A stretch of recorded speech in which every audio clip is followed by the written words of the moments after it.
On a Wednesday, and on a Wednesday of a Colts week, typically a kind of a transitional day because we go from talking about and breaking down what happened the week before and moving into what may or may not happen in the upcoming weekend as the Colts get set for the Los Angeles Rams coming up this weekend. And there is plenty to talk about with that. And certainly, normally, we would be talking about the fact that Kenny Moore, Shane Steichen saying earlier today that the calf injury that was plaguing Kenny Moore, now they have realized may, in fact, be an Achilles focus. And that certainly is not promising when you hear that news, but, and I don't need to remind everyone in this town about the severity of Achilles, but with Kenny Moore, they are assessing it. They have not commented on, ruled out, or ruled in the possibility of an IR designation with Kenny Moore. Alec Pierce with a concussion still in the protocol. And those are storylines that we will monitor over the course of today. Obviously, the Fever last night, a game in Las Vegas where the Aces pretty much did what they wanted to do, and that series now tied at a game apiece. But we begin the show today, and the vast majority of the show today, with a note of gratitude and a city of gratitude. And admittedly, when it comes to these sorts of situations and talking about the passing of somebody that had the impact on this town that Nancy Leonard did, I will admit to the fact that it is always one of those where I'm not going to say I don't trust myself, but you try your hardest to make sure that you are properly addressing and paying tribute and respect in a fashion that uplifts. Because in this situation, with the passing of 93-year-old Nancy Leonard and the announcement this morning from her family that she has passed away, there is an obligation, in my opinion, to celebrate. Yes, to mourn, but to celebrate the life of Nancy Leonard and the impact of Nancy Leonard and the gift that Nancy Leonard has given to this city. And that's what I want to do today. And I want to begin in doing so by simply going back and telling a story. And the reason why I think it's an important story to tell is because I just mentioned the Colts. I just mentioned the Fever. And the reality is this: there are countless numbers of people, or a countless number of people in the history of this town that you can point towards and thank and say were pillars in building this city in the fashion in which we know it today. It goes without saying, if you go all the way back and you want to look at the Fortune family or Eli Lilly in terms of the building of this town from a business venture standpoint. If you want to go into the arts, it goes without saying that you go back and you think about, say, James Wickham Riley from a poetry standpoint and a heritage standpoint of what it means to be a Hoosier and grow up and hearing about Little Orphan Annie and all of those things. And if you are of essentially my generation or younger, what you know of from this town is that Indianapolis is a city, as I've talked about on numerous occasions, that made a very distinct decision years ago to build its foundation based on sports. And that began before the Pan American Games, and that began before the Final Fours started coming here with regularity, and before the NCAA moved here. And it began in some part at a health class in the fall of 1950 in Bloomington, Indiana. And it was there in Bloomington, Indiana, where a young, somewhat awkward, in the words that you will hear, naive basketball player from Terre Haute by the name of Bob Leonard had yet to be known as Slick. But Bob Leonard was at Indiana to play basketball, and he was sitting in the back of his class, and he saw this girl in his classroom and didn't know at that time that she was from South Bend. Didn't know at that time that, she had been somebody with a more active social life. Only knew that it was somebody that caught his eye and he wanted to make her attention, if you will. So Bob Leonard simply put his foot out to try to trip her, to get her attention. It worked, and the two of them ended up going on a few dates.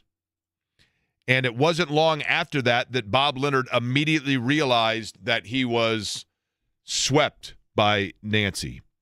And he was immediately in love with Nancy and wanted to make sure that this was more than just a freshman fling romance in Bloomington, Indiana. This is Nancy Leonard talking about the initial meeting in what would become one of the most powerful bonds in this state's and city's history. Nancy Leonard on the early meetings of Bob Leonard. It really was true that he had not dated in high school, and a lot of that was because of economic conditions. The clothes and things weren't there, and I had a really hard time believing that because I had, one boyfriend after the other.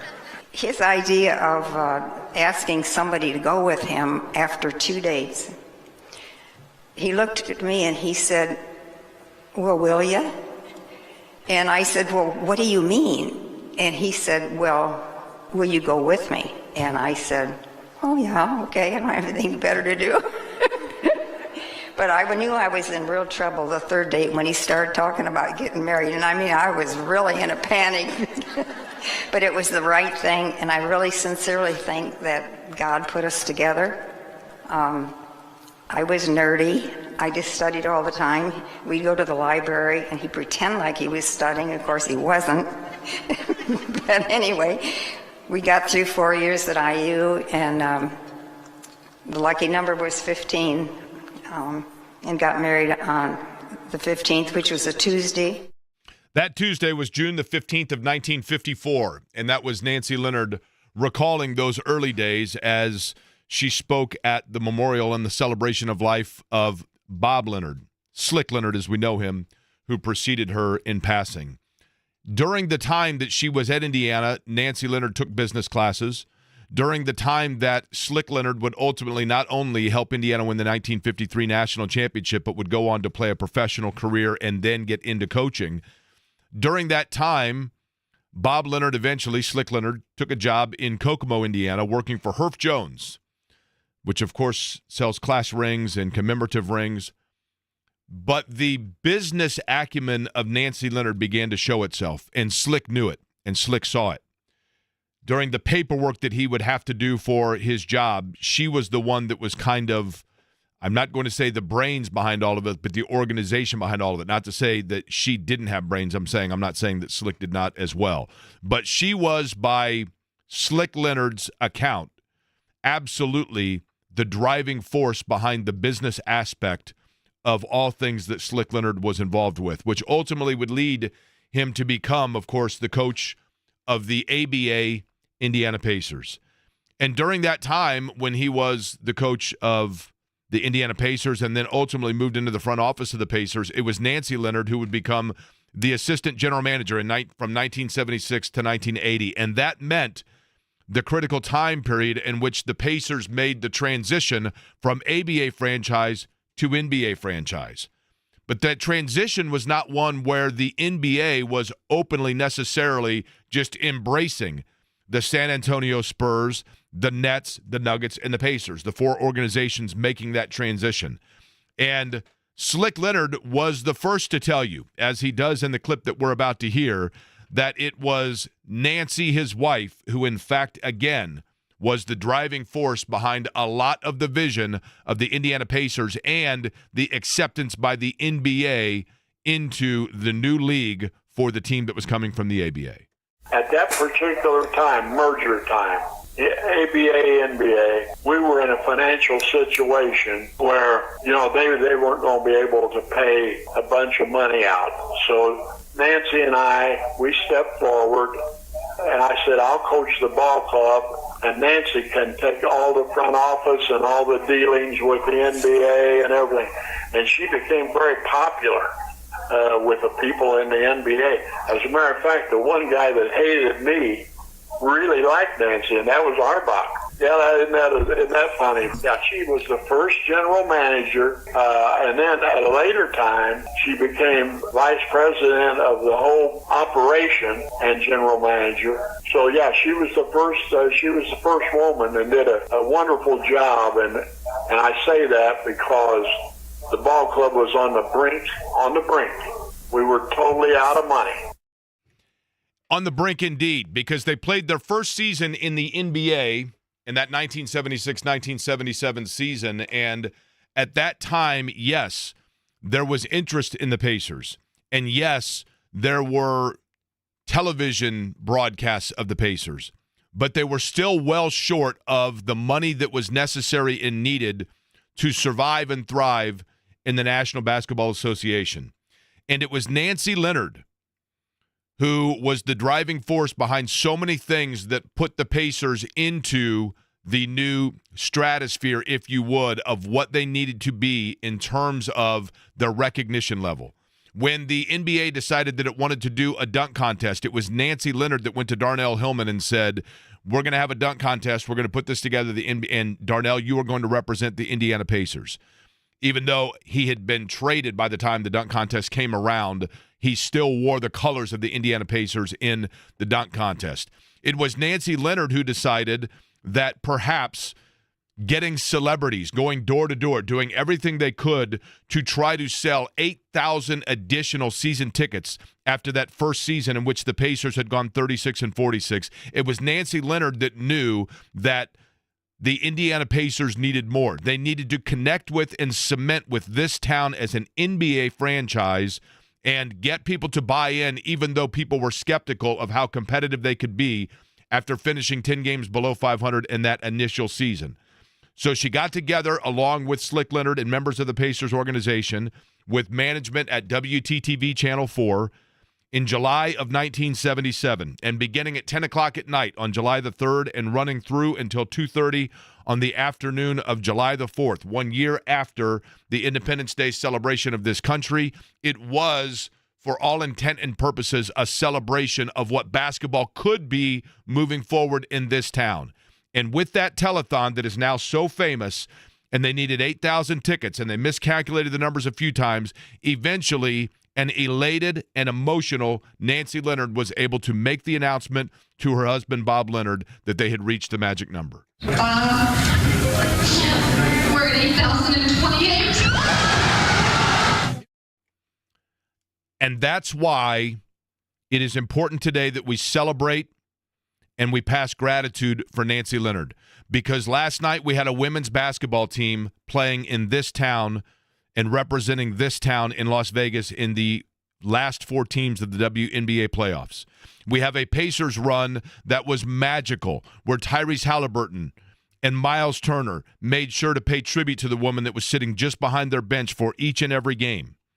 And we have the Indianapolis Colts that are getting set to go to Los Angeles coming up on Sunday. A place where there was rumor at one time that perhaps the franchise could go. A place, for that matter, with the Rams that initially was traded with Bob Irsay as the Baltimore Colts and the Los Angeles Rams would swap ownership, and then ultimately Bob Irsay would bring his franchise to Indianapolis. And the reason Bob Irsay brought his franchise to Indianapolis, the reason the Indiana Fever are here, is because of the initial vision that this could be a big-time sports town, and the initial vision and the backing, not just of Slick Leonard, but of the woman that was behind him driving from the get-go, Nancy Leonard, who, in passing away, leaves behind a city that is far, far better than that in which she ever had that vision in 1977. And at a time when a lot of people probably thought that vision could not become reality, she was the one with the business acumen. She was the one with the vision. She was the one that with the determination. And Nancy Leonard is one of the biggest pillars of sports in the history of this city and in business as well. One of those who knew Nancy and was able to see the crossbreed, not only from a sports standpoint, but from the business standpoint as well. He is in the Indiana Journalism Hall of Fame. He went on to become, of course, a vice president for the Indiana Pacers. Bill Benner, who also worked for the Indiana Sports Corps, a number of different capacities, saw the impact of Nancy Leonard joining me on the show today. Bill, let me begin by saying my condolences to you, as I know that Nancy Leonard was somebody that you were close to, but I don't think that it is possible for us, even in the next 3 hours, next 3 weeks, to talk about the incredible impact she had on this city. Well, Jake, first of all, I'm honored that you would have me on to talk about Nancy, the Leonard legacy. I always called her, as our friendship grew over the years, I always referred to her as the First Lady. And that was our little thing that we had going between us, because she was, and I put on a Facebook post, she's royalty. She's Indiana royalty. And everything you've just gone through in this history lesson is so accurate and so profound, because without that Nancy's business acumen, without her being Slick's lifelong partner and managing Slick, which took some doing from time to time, without her influence on the Pacers and their survival through the telethon, I don't think it's too strong to say that Indianapolis might not have evolved into the sports city that it is today, and for all the things you just mentioned, the fever, the Colts, the Pacers' eventual success, beginning with the Donnie Walsh years, but just their mere survival back in 1977. I was the beat writer back for the Pacers during the telethon days, during their transition to the NBA, and certainly I was aware of the incredible financial difficulties that the franchise faced as it transitioned into the NBA, and the impact of that telethon. Had that not gone through, you could make the case, Jake, as you just have so convincingly, that our amateur sports movement, our attraction of the Colts, our building of the Hoosier Dome, our eventual attraction of the NCAA, and certainly the future of the Pacers, all of that might not have taken place, or had it taken place, it would have come at a much slower pace and perhaps scale. So you can trace it all back to that business class back in Indiana University in 1952. It was just a phenomenal couple, and she was a phenomenal person. I got to say one more thing. One of my best memories of Nancy, she was part of, they called it Murderer's Row, and it was her and Paul Ferensky's wife and Gene Helmgarn's wife, Gene and Pood. They were Pood was the timer, and Gene was on the scorer's table, and their wife Liz Ferensky and Evelyn Helmgarn and Nancy were Murderer's Row, and they would hold nothing back during to call out the officiating during the formative ABA days, and so I remember them so fondly. And again, Nancy and Slick and became fast friends of ours, a part of the again just foundational aspects of the Pacers franchise and everything that we are in Indianapolis today. And so, Jake, I so appreciate what you just did, recalling the history and Nancy's profound impact on what has evolved. Bill, I think one of the things, Bill Benner is my guest here as we remember Nancy Leonard today.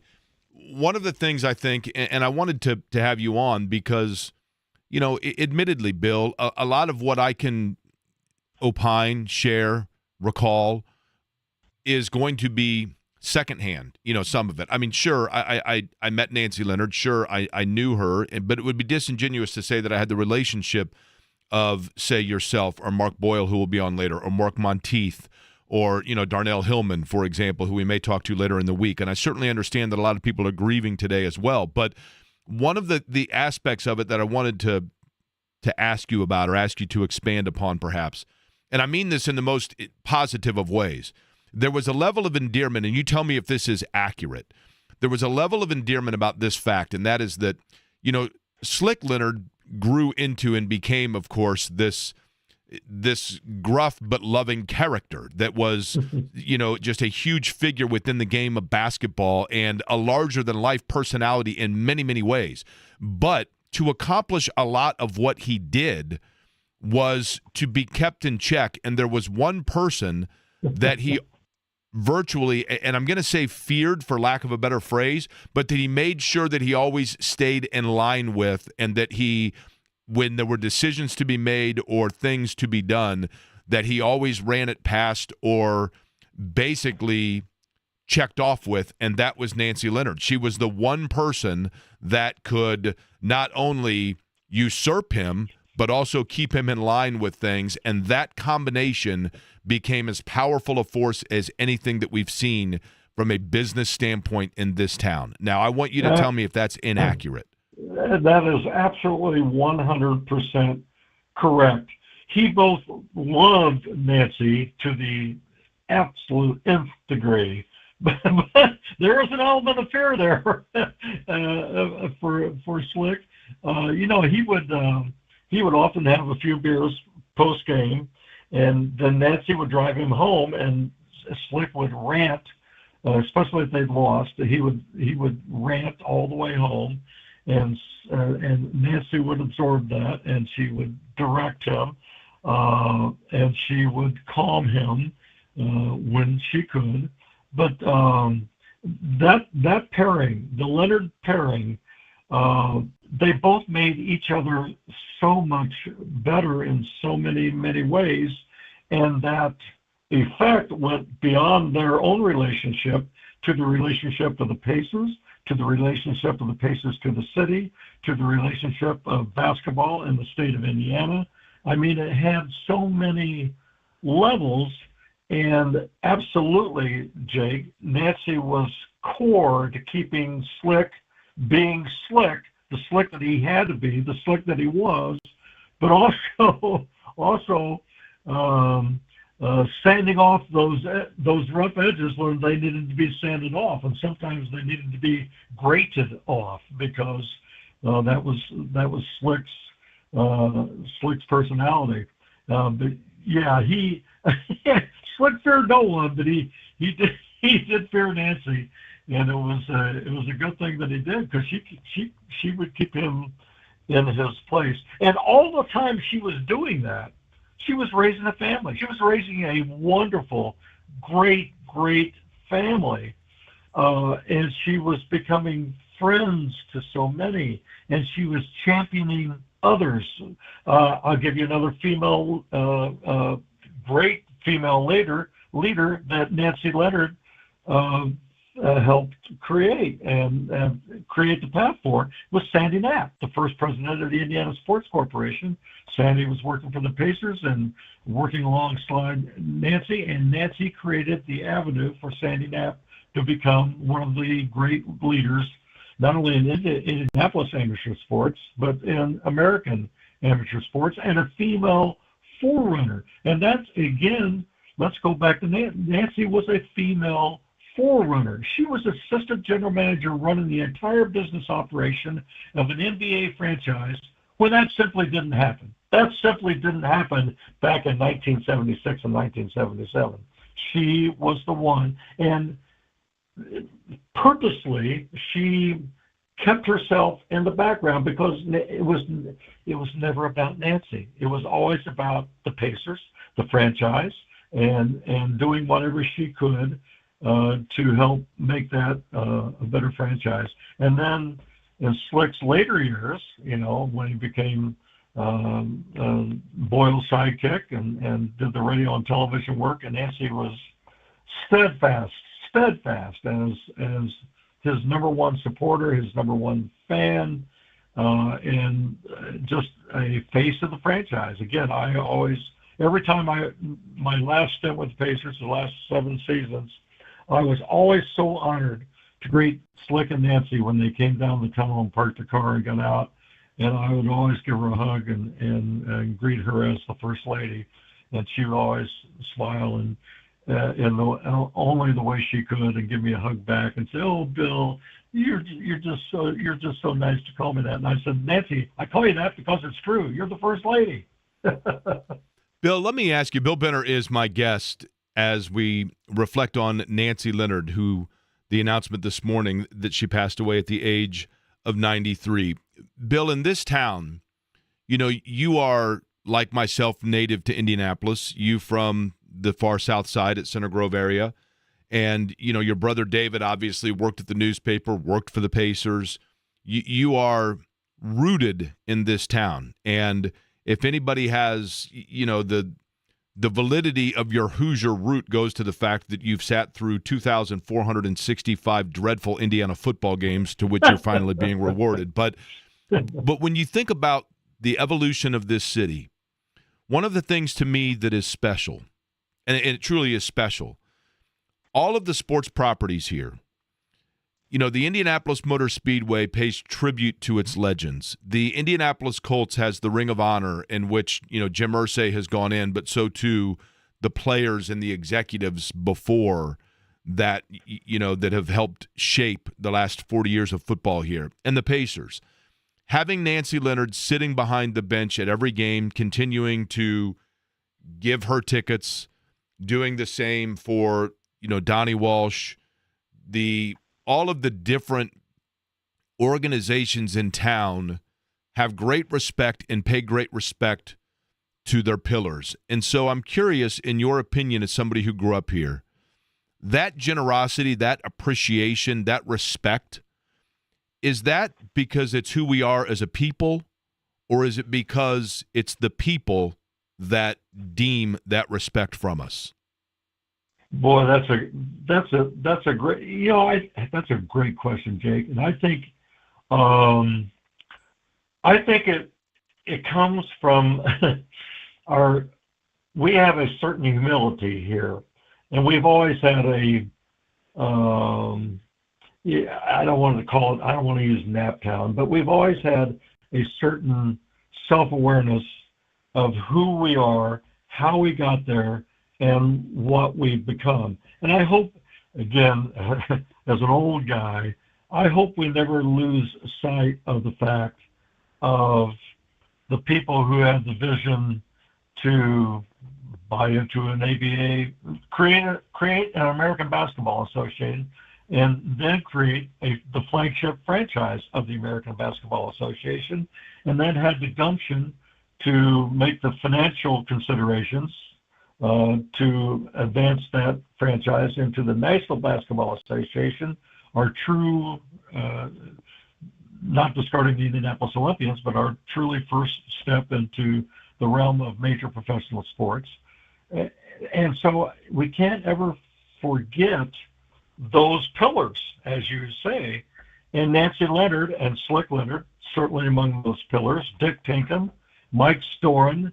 You can go back to those who had the vision of the Indiana Pacers, certainly Bob Irsay, Jim Irsay, Jim Morris and Ted Boehm and that group who... And you know, Bill, we'd be remiss if we didn't mention as well the Schumacher family and what they've done for downtown Indianapolis and Victory Field and the Indianapolis Indians, which are a staple of who we are. There are just so many, right? And the Holman family. I mean, again, it's all part of who we were, who we are, and what we've become. You know, I've said this so many times to so many groups. We're one of the great American success stories. Indianapolis. The Indianapolis when I grew up, India No Place. Remember? Naptown. Oh, yeah.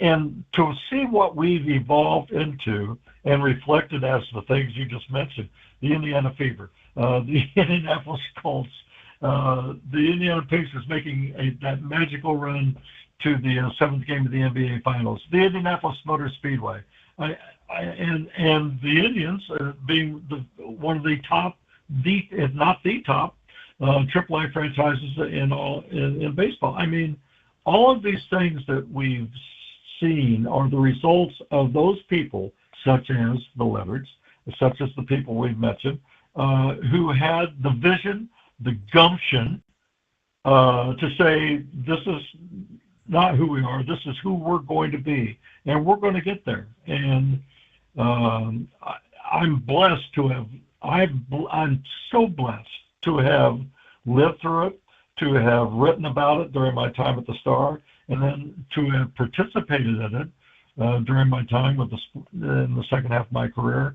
with the Sports Corp and with Visit Indy and the Horizon League and then Pacer Sports Entertainment. I am so blessed to have had my lifespan encompass this city's lifespan as it evolved. And Nancy Leonard, a huge part of that. The Simon family and Pacer Sports and Entertainment have issued statement as well. We will get to that just a couple of minutes from now. But, Bill, I certainly sincerely want to thank you today for being able to come on what is, again, I know a difficult day, but at the same time, I see it as a day of celebration. It's a day to celebrate who we are and what we are, and Nancy Leonard was the best of all of us, certainly from a vision standpoint of this town, and I appreciate you being able to expand on that today. Well, thanks again, Jake. I'm honored that you would have me on. And again, Nancy was such a beloved. Nancy and Slick were such beloved friends of Sherry and I. And I'm heartbroken, but I'm happy that she's there with Slick and my brother and Jim Morris and Mel Simon and all of those who have played a role in the Pacers franchise. And again, it's a tough day, but I'm happy for her in that respect. Bill, I appreciate it. Be well, all right? We'll talk to you soon.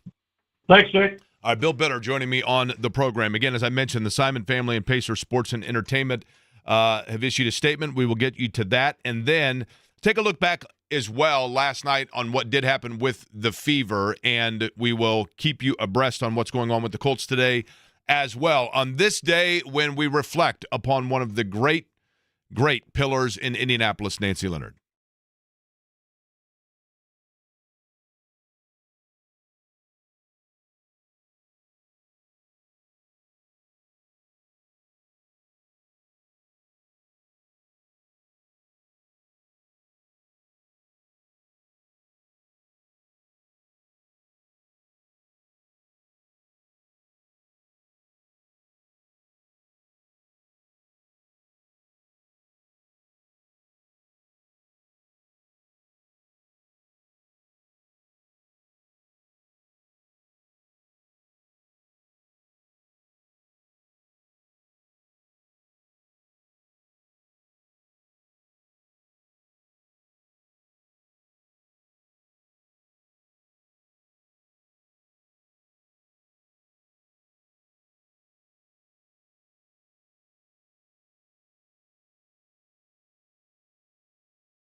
The Simon family and Pacer Sports and Entertainment with the following statement, quote, "We are heartbroken to hear of Nancy Leonard's passing. Quite simply, we would not be here without her. From the earliest days of the franchise, Nancy poured her heart and soul into the team, not just as the wife of Slick Leonard, but as a female trailblazer who rallied the community when we needed it the most.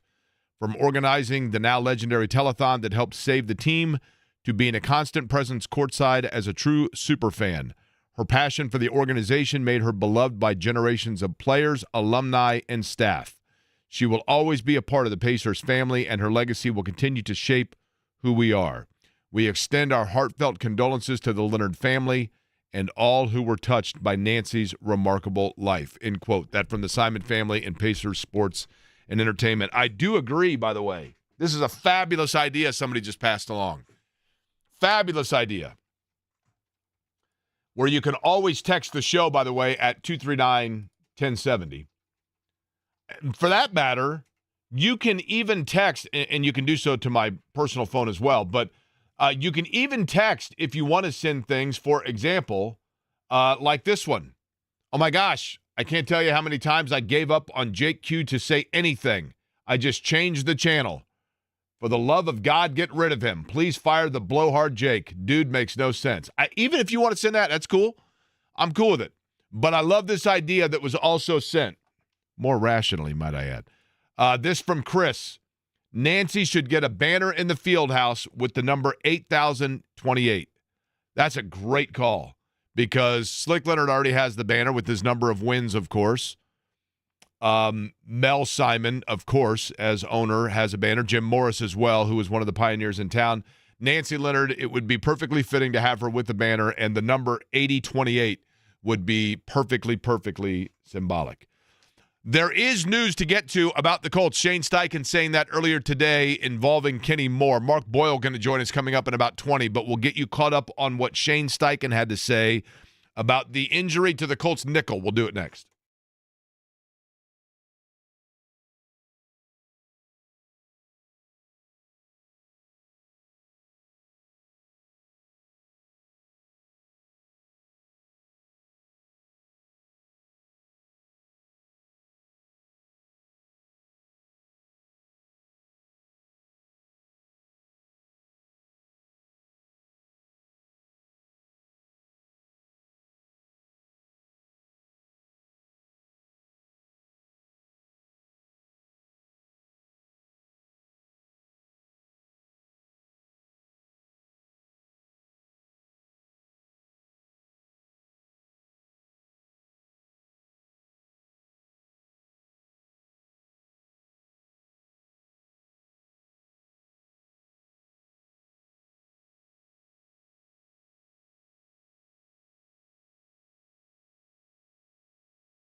By the way, the Pacers have a new point guard. They obviously, Eddie, when you look at the upcoming season, and we'll get you up to date on Kenny Moore here in just a second. When you look at the upcoming season, they know that, and it is this is such a weird thing to say, but I keep going back to Tyrese Halliburton, who had a very touching tribute to Nancy Leonard as well earlier today on social media, where he essentially talked about, we could read it to you here in a bit, but to paraphrase it, he said, it was so special before every game knowing that like he would get that wink or a hug. Miles Turner obviously paid tribute to her as well when they went to the Eastern Conference, or when they won the Eastern Conference, but Tyrese Halliburton also pointing out that she was essentially the matriarch of Indianapolis, or for the organization itself. But you keep forgetting, at least I do. Maybe I'm the only one. I mean, I know that I don't forget that Halliburton's hurt, but that's right. They're going to have to reassign those duties, if you will, and Andrew Nembhard will slide over, and then T.J. McConnell's your backup point guard. But now they get a veteran to fill that number 3 point guard role, Eddie. Potentially, Jake. It's a non-guaranteed contract. He's go through camp, right? For Monte Morris, yes. The other player that is on a non-guaranteed deal going into camp is Tony Bradley. So kind of like Kendall Brown last year, and I forget who he was going up against, but last year the Pacers had 2 players on non-guaranteed deals going into camp. They played it out, and then they made a determination on who gets that final spot. So Monte Morris and Tony Bradley now competing for that final spot for the Pacers roster. By the way, Tyrese Halliburton on Nancy Leonard on the X-Post Twitter, quote, "The first lady of Indiana basketball. Before every game, I knew I could count on a wink and a smile behind the bench. There is no Pacers basketball without Nancy Leonard. Can't wait to see the day her name is in the rafters where it belongs. R.I.P. to a legend and a beautiful soul." And then a video of him hugging her again after the Eastern Conference Finals win for the Pacers. Kenny Moore, we thought it was a calf injury, Eddie, and this is a position that is of obvious for the Colts, and I think they've done a good job to this point dealing with some of the injuries and attrition in their defensive backfield. But Kenny Moore now, Shane Steichen clarifying, it's kind of like, and I hate to use this analogy, but when you take your car in and you think it might just be a simple problem with the battery, and then you find out, well, no, actually there could be, we got to look at your alternator. This could be, and we hope this is not the case. I'm knocking on wood. You know firsthand about that problem. You're not kidding. My car was in the 5 weeks they had it. It's like going through physical therapy, Jake. It was one thing after another, right? I know. In the case of Kenny Moore, though, now Shane Steichen did give clarity, correct, Eddie? Yeah, so they did some further examination on the quote-unquote calf injury. They believed it to be, as you said, Jake, they now believe it's an Achilles injury. Injured reserve is not being discussed, so that is an encouraging sign.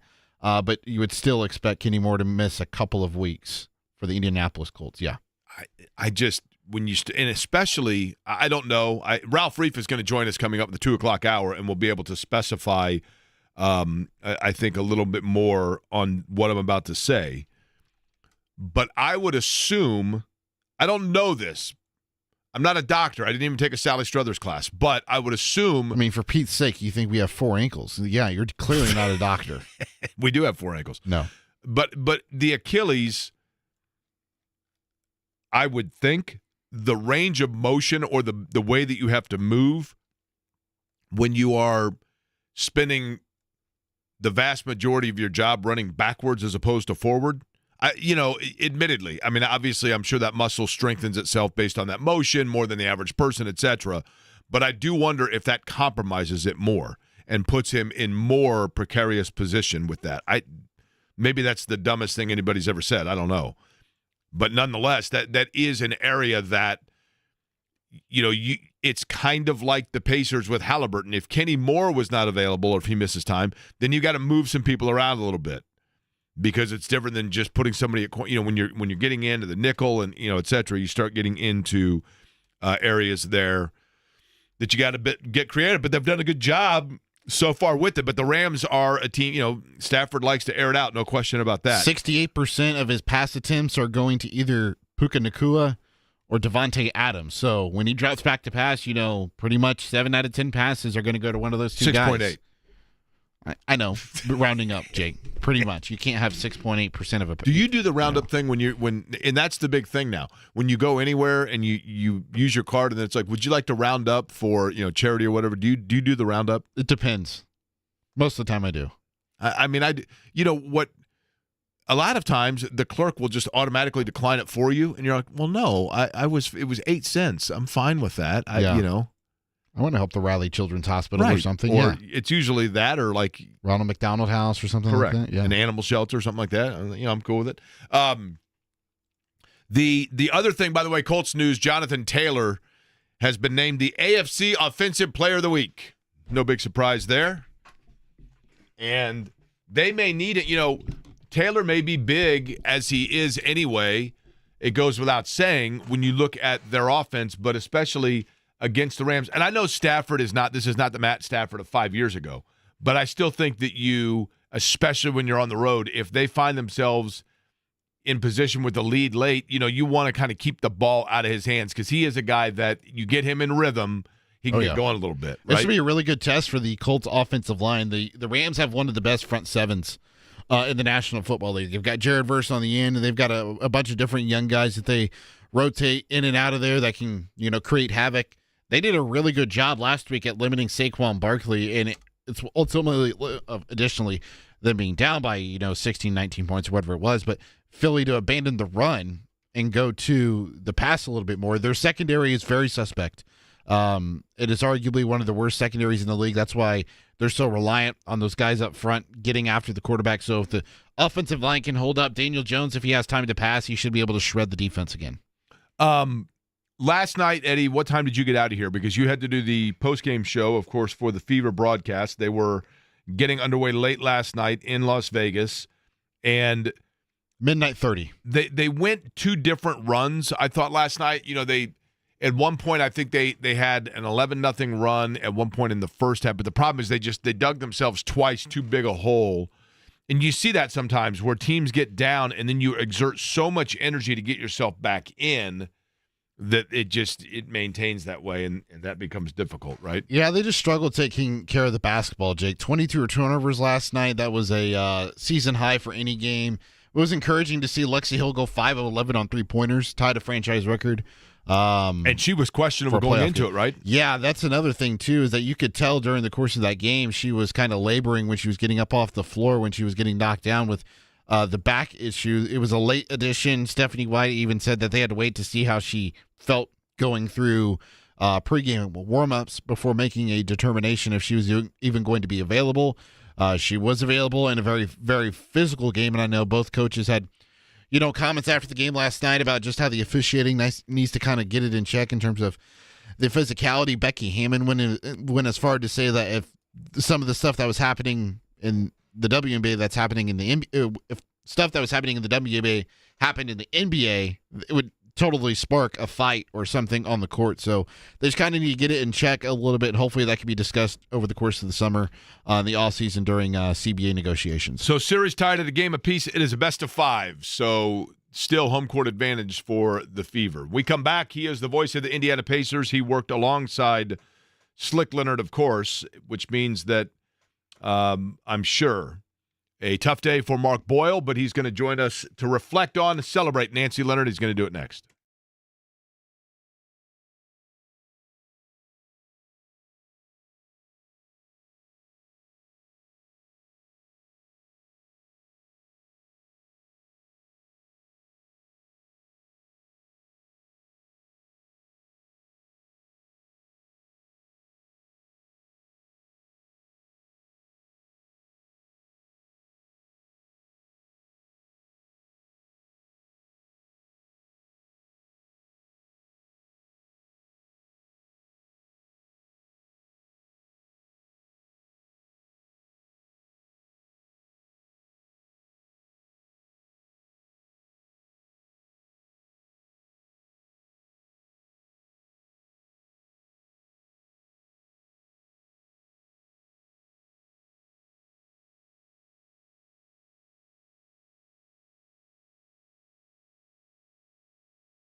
the show, and that is that if you look right now at, Indianapolis sports, Colts getting set at 3-0 to take on the Rams in Los Angeles on Sunday. The Fever, as we just talked about, now tied at a game apiece in the WNBA playoffs with Vegas. The overall, the NCAA is getting set to have its basketball championships at each level, Division I, Division II, each division here in Indianapolis coming up in March. And so much of the foundation of this town, and I know that we talk about the significance of the Speedway and the Colts and, obviously the Pacers. And when you look at the Pacers aspect of it, from a professional standpoint, this is a city that in the early to mid-'80s made a very strong decision to center itself around sports and first be the amateur sports capital of the world and then transition itself into the building of the convention center and the expansion into the Hoosier Dome and trying to recruit the NFL to come here. It is my opinion, I'm not saying fact, but it is my opinion that none of those things get the footing and get the launch that they did without the already existing Indiana Pacers and association in basketball with the top league in the NBA. And while, yes, we talk about the telethon and the fact that they needed to sell 8,000 tickets, and Nancy Leonard was such the spearhead behind that, and the one that basically went in after they had been 36-46 in their first year in the NBA, and it was Nancy Leonard that went in and said, look, we've got to change some things around here. We've got to get down to the brass tacks. And Slick Leonard was such an important aspect and figure and character to some extent within this town. But it was Nancy Leonard that was behind him driving so much of that, in giving him business acumen and belief and being the spearhead for the vision that this could not just be a successful NBA town, but then as a result of that become a successful big-time sports town. And, of course, Slick Leonard went beyond being a coach. He went into broadcasting. He was the broadcast partner of our next guest, who is the radio voice of the Indiana Pacers, Mark Boyle, joining me on the program. And, Mark, I will bring you on with the same thing that I had said to Bill Benner, and that is that I do offer condolences because it would be my assumption that Nancy Leonard was someone who was very, on a personal level, special and close to you. But I also appreciate your time today and being able to reflect upon and champion her. I appreciate that. And having heard your comments before I came on, I will say this. You don't need me to be your guest. You've already said it all perfectly. Downtown would not be, again, in my opinion, would not be what it is. Would the Colts be here? Maybe yes, maybe no. When I was here for the 88-89 season, there was a big giant hole in the ground where the mall is now. Downtown was dead. One of the differences, and this is just a microcosm, back in the day when I came into the NBA, the guys that came in from the other teams, oh man, Indianapolis, really? Now they look forward to coming. There's stuff to do. There's interesting venues, be it restaurants, be it bars, be it whatever you like. And it's one of the more, and particularly for a town this size, it's one of the more vibrant towns in the entire league. And guys like coming here now. And I would never be, even with my own bias, I would never be so bold as to say that's because of Slick and Nancy. But they're certainly key figures in that whole transition.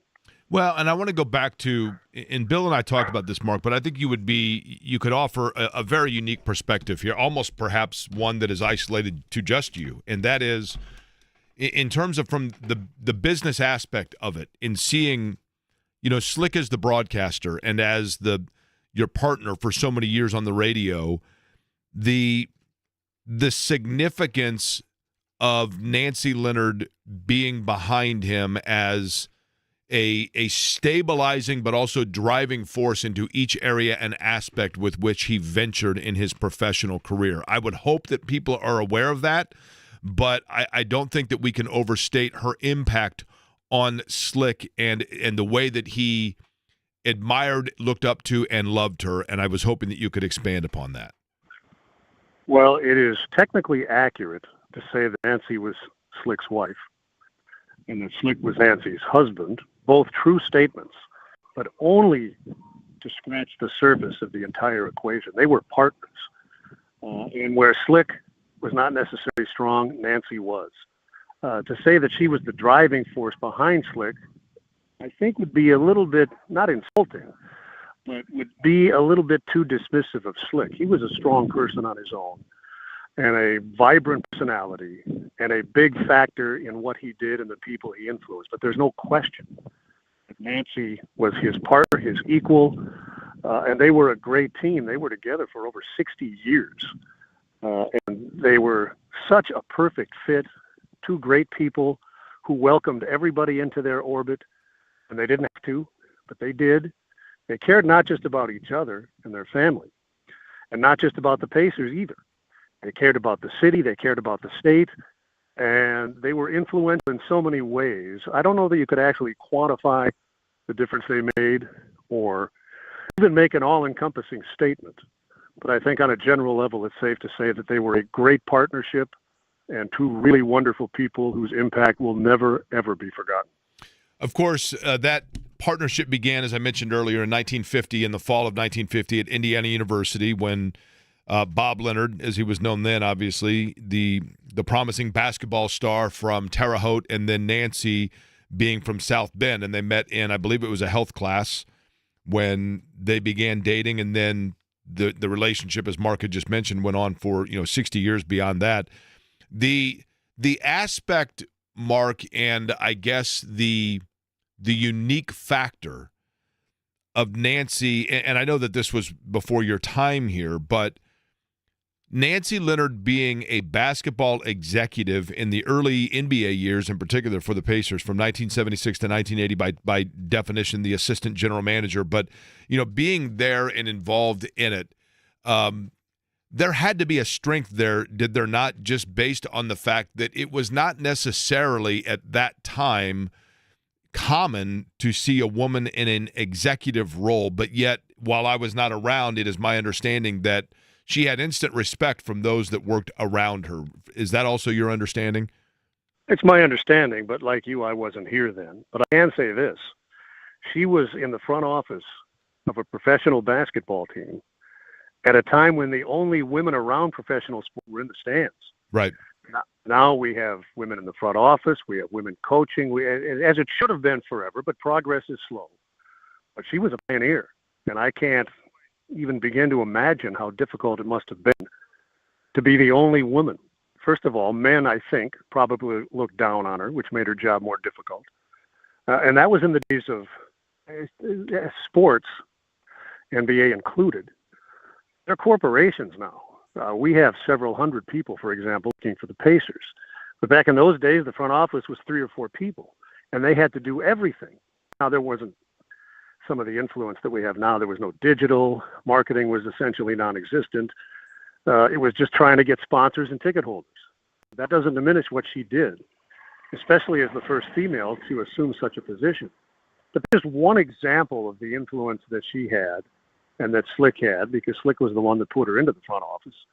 And it's I guess it starts there from the public perception, but it's so much more significant and so deeper than that, that it's, we could talk about it for hours and still only scratch the surface.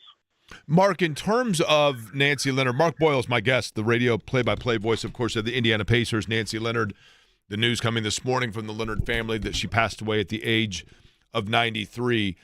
In terms of this, this past spring and summer and the run that the Pacers had, and, it was special to see Miles Turner go down and immediately hug Nancy Leonard when they won the Eastern Conference, and Tyrese Halliburton today paying tribute on social media and posting a video of him embracing her as well. What was the actual, I guess, timeline of how, when a player would come to Indiana, how it would come to be that they would become aware of Nancy Leonard? Was it just the fact that she was at every game and it's kind of inevitable that you understand who that is? Or was she introduced to different players as they came along? Are you aware of perhaps just how those relationships formed? Well, they were formed differently over the course of time. Now, when I came, Slick was doing television, and then he started doing radio with me, The point is, though, that he was around all the time. He traveled with us. He got to know the players who considered him as a father or a grandfather. And at various events, they'd meet Nancy. It's different now. Slick has passed. We have players on this team who never met Slick. And I wouldn't be surprised if we have players on the team who don't know who Nancy is. That's just generational. But the way it started was Slick was far more intimately involved as a broadcaster. And he knew everybody, all the players, all the coaches. I still smile when I think about some of the card games on the plane where he'd be the oldest guy there. And he was like taking their money like they were ATMs and chuckling the whole time. Yeah. and he took their money, but they still loved him. He was just that kind of guy. He was warm and welcome to everyone, and Nancy the same, although on a lower profile level as far as the players are concerned. But you saw it with Tyrese and Miles, if we use an example, in the playoffs. The current roster of guys that did know her obviously accepted her as part of a family, and that's something when she's in her 90s and they're in their 20s. By the way, it was Card Games on an Airplane how Slick got his name, right? Yes, and there's a bit of a misnomer about that. My impression is the common wisdom is that the nickname Slick was given to him by Hot Rod Hundley, who was his roommate with the Lakers and then went on to be a broadcaster for the Lakers and the Jazz. But Slick told me that that name was given to him by George Mikan. I think he was the coach of the Lakers at the time when Slick was playing, and they were in a card game, and according to Slick, George said, "Man, you're just too slick for me." And it stuck. So I bet you there's a whole bunch of people that when we say Bobby Leonard, they don't even know who that is. Yeah, no, I think you're right. Slick.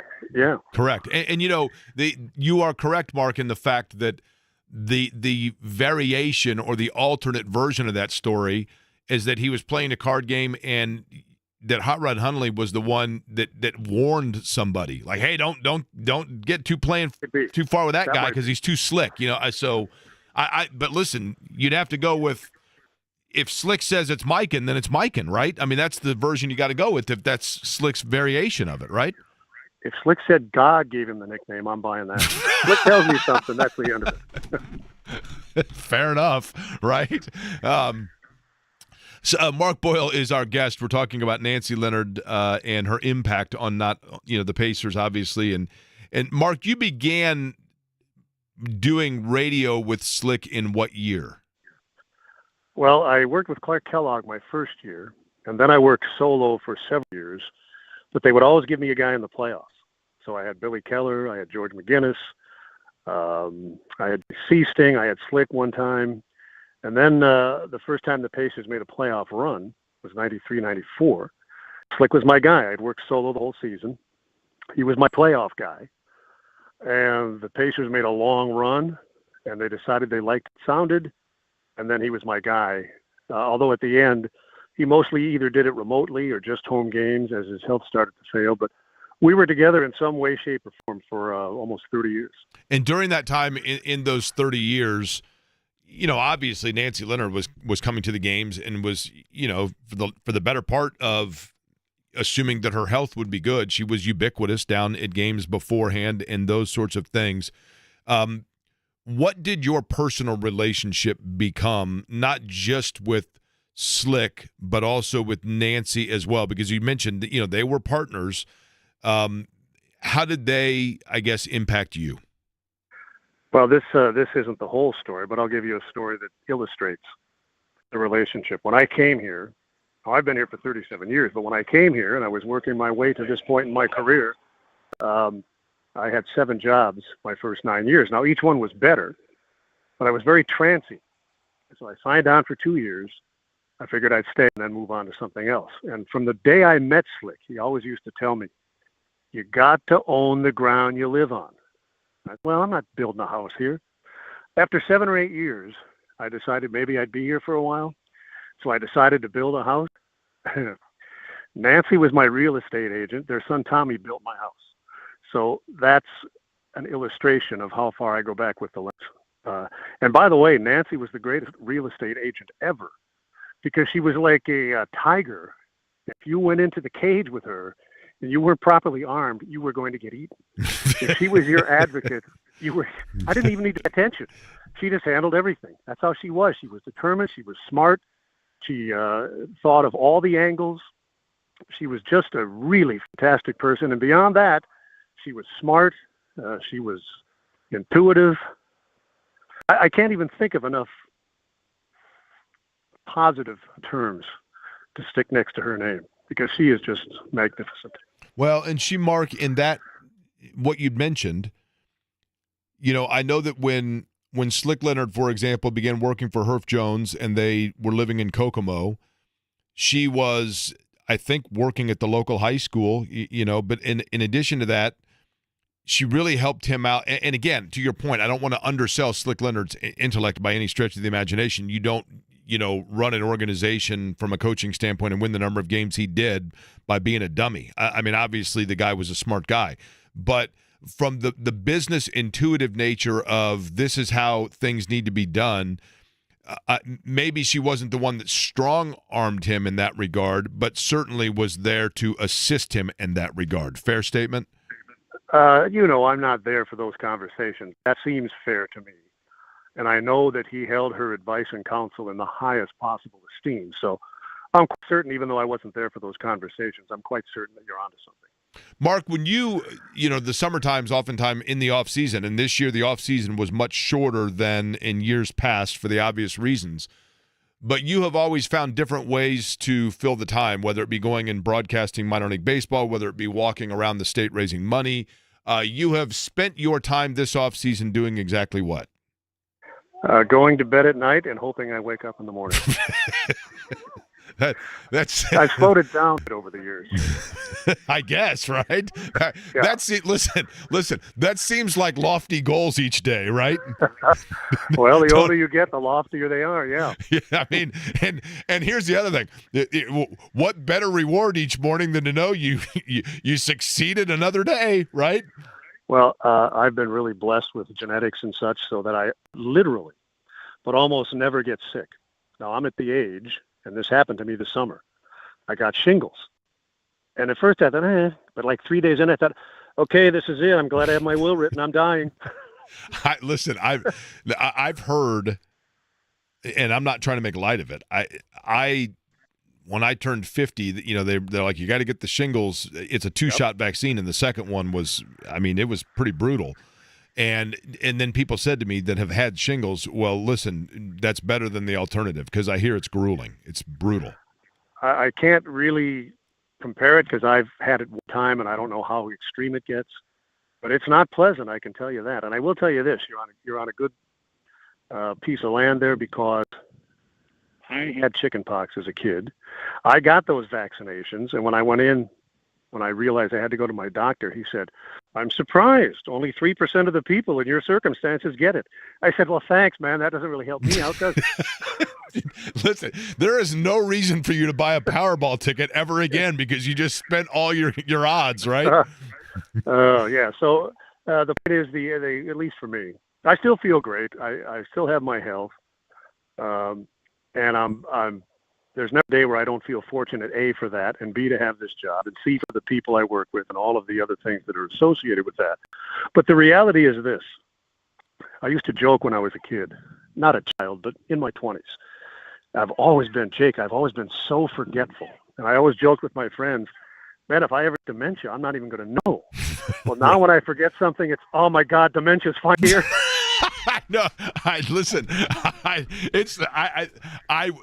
you've never said anything in your radio career that is more relatable to me than that, right?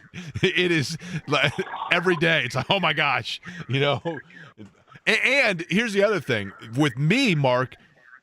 I think that I'm cursed by it because everyone has told me my entire life what a phenomenal memory I have, and I'm like, shut up, don't jinx it, right?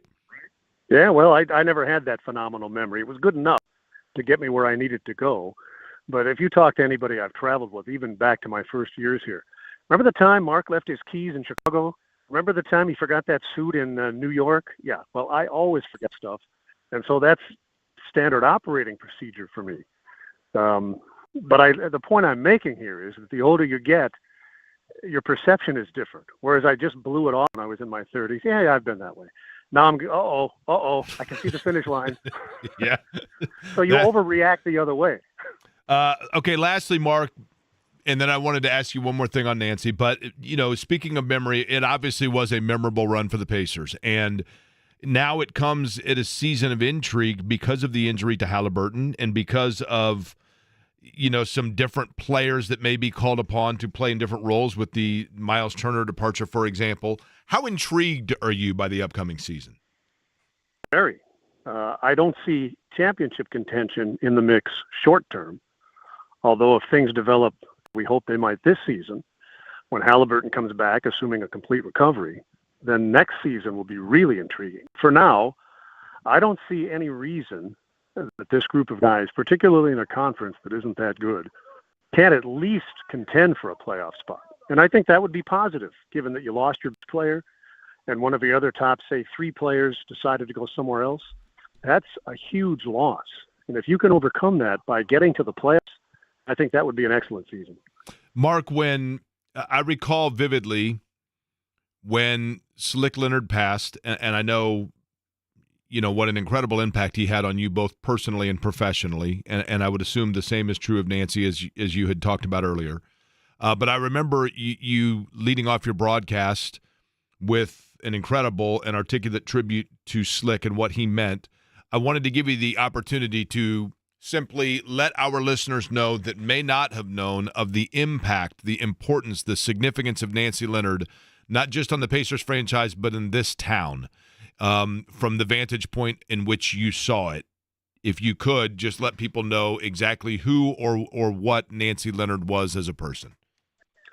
Well, I think we've already covered most of that. So to capsulize it, I would say her impact on our franchise, on anyone that knew her, on the city and state is immeasurable.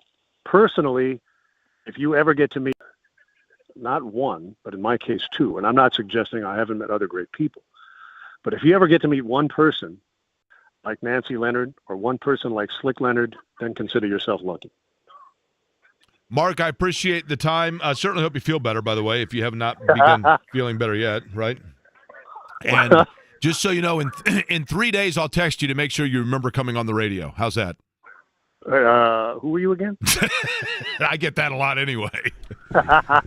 All right, my pleasure, Jake. Thanks. Appreciate it, Mark. Mark Boyle joining us, the radio play-by-play voice of the Indiana Pacers. Still a lot to get to today, including Ralph Reef going to join us coming up in just about an hour as we will take a look over some of the injuries around the NFL. And, he actually is somebody that was touched by the impact of Nancy Leonard's place within the Pacers as well, and we will get to that. But those injuries that we talked about, again, Alec Pierce is in concussion protocol for the Colts. That has a pretty standard fare in terms of the wait and see, and I think everybody understands that aspect of it. But Kenny Moore as well, now we know that the calf injury is perhaps the Colts looking at the possibility that it's more than that. And I'm not going to say more significant than a calf injury, but could be one that has to be more delicate, and I'm talking about the Achilles. Shane Steichen had mentioned that earlier today, that once they really started to look at the injury of Kenny Moore, that they believe that the Achilles is something that may be where things are. And so that, again, we don't know the severity of that. They said they have not begun discussing IR, which is good news because he is clearly a very important part of their defense. And in addition to that, plays a position, does Kenny Moore, that, he's kind of everywhere, right? But that nickel spot is one that they may not have the same level of depth that you see elsewhere. But there are other injuries around the NFL that have local impact. Tyrone Tracy, of course, the local Purdue product, and Eddie's old classmate from Decatur Central with a dislocated shoulder. How long would he be out? There are a lot of CeeDee Lamb, who from a fantasy football standpoint would have impact on a lot of people.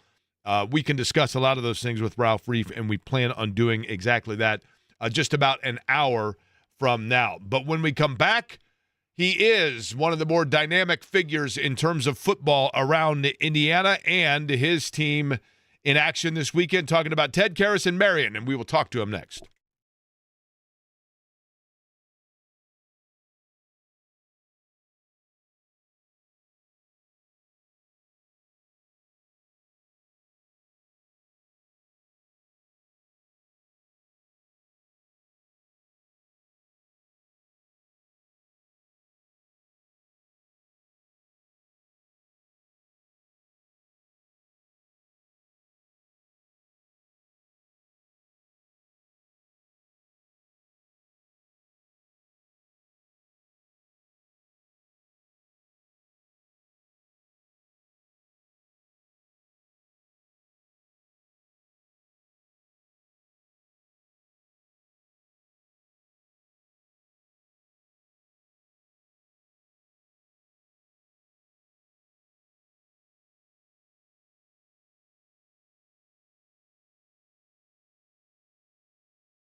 one on the near west side. I guess you'd call it the near west side, the west side, whichever way you want to look at it, over at Marion this weekend. I'm talking about Saturday at 1:05. The Marion Knights and Indiana Wesleyan, number 19 Marion and number 5 Indiana Wesleyan. And joining us now to talk about that and more, he is the head coach of the Knights, who are coming off of a bye week. Now, Eddie, I don't know about you, but for me, whenever you're coming off of, I'm not going to say vacation, that's the wrong way of saying it, but it takes a second to get back into the swing of things, right, Eddie? Sometimes, Jake, you never know. You could change things up during the bye week, work on some stuff, figure things out that you're struggling on, and have an extra week to prepare for a talented Indiana Wesleyan team. Well, we'll find out exactly as Marion, and I hate to say this, Coach Ted Karras, but, your Knights of Indiana Wesleyan's had your number of late. You're coming off the bye. Let's begin with that. You're 2-1. What sort of things did you kind of emphasize getting set for this one coming up on Saturday to your guys? Well, like Eddie said, we worked on some things we need to work on. We practiced for 3 days last week. Coach Tutsi called it not a bye week, a win week. I think we got some really good work done. Got the team picture in as well. They did have the weekend off.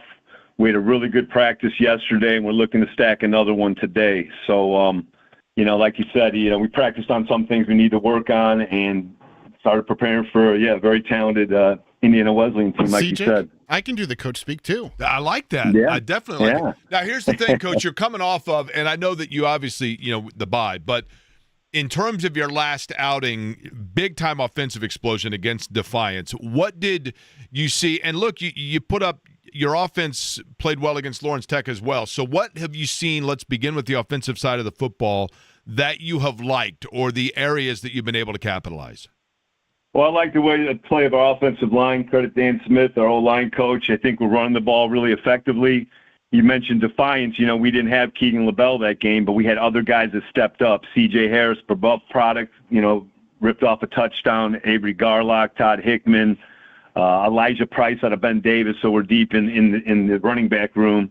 So offensively, I think we're running the football really good. I think that's something that we have to hang our hat on this year. Do you like where you are defensively?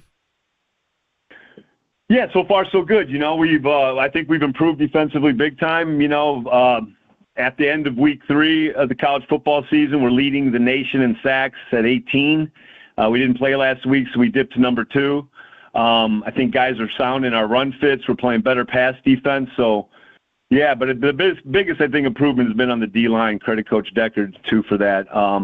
We have some guys that have really done. Ozzie Pollard, freshman out of Carmel's, come in, done a heck of a job. Our captain, Deion Pettiford, 3.5 sacks.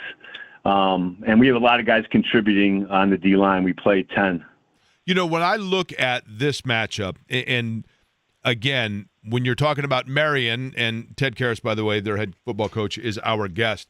When you look at Marion football, Indiana Wesleyan, it is a great rivalry. At least from the outside, that's how I see it, Coach. Now, I don't know about if you see it as a rivalry, but you're talking about a team that's in the top 5. They, like you, have had games where offensively they have really put up some big numbers, but it looks like defensively you do have the ability to score against them. What jumps out at you about Indiana Wesleyan and the areas that maybe, to use a Rick Venturi term, is giving you ambient, keeping you up at night? Well, I think some of their movement and some of their blitz packages keep me up at night. They're a seasoned group defensively. But some things that could, neutralize those things is effectively running the football, and that's what I believe we have to do. Coach, when you look at your team, and let's go back to the last time we talked, you're getting ready to kick things off against UIndy, and now 3 games in, then the bye, and then this one. How are you different? And I know I've asked you this before, but as a coach, do you find yourself looking at your team saying, you know what, our identity is going to be different than what I thought at the beginning of the year. Let me tweak or adjust a little bit. Are you a different team than what you thought you were going to be at the beginning of the year? I don't know necessarily if we're a different team than what I thought, but we played some different players. We've made some moves, different personnel groups, especially on the defensive line, which I think have helped. So I don't really go in and see what I think we're going to be. I live in the moment and what we are, and what we are right now is a pretty solid, good defensive team, good team running the ball. We got to keep improving in the passing game. When you talk about on specialty. When you talk about the personnel changes you've made, who has jumped out at you when you've looked at it and said, you know what, this guy really has stepped up for me? Ozzie Pollard has to be number one. Coming in as a freshman, had an injury his senior year at Carmel, but he's really come in and, he's, as a freshman on the D-line, that's not easy to do, and he's really done an excellent job. As well as Elijah Price out of Ben Davis. He's come in and filled in well. He also returns kicks for us.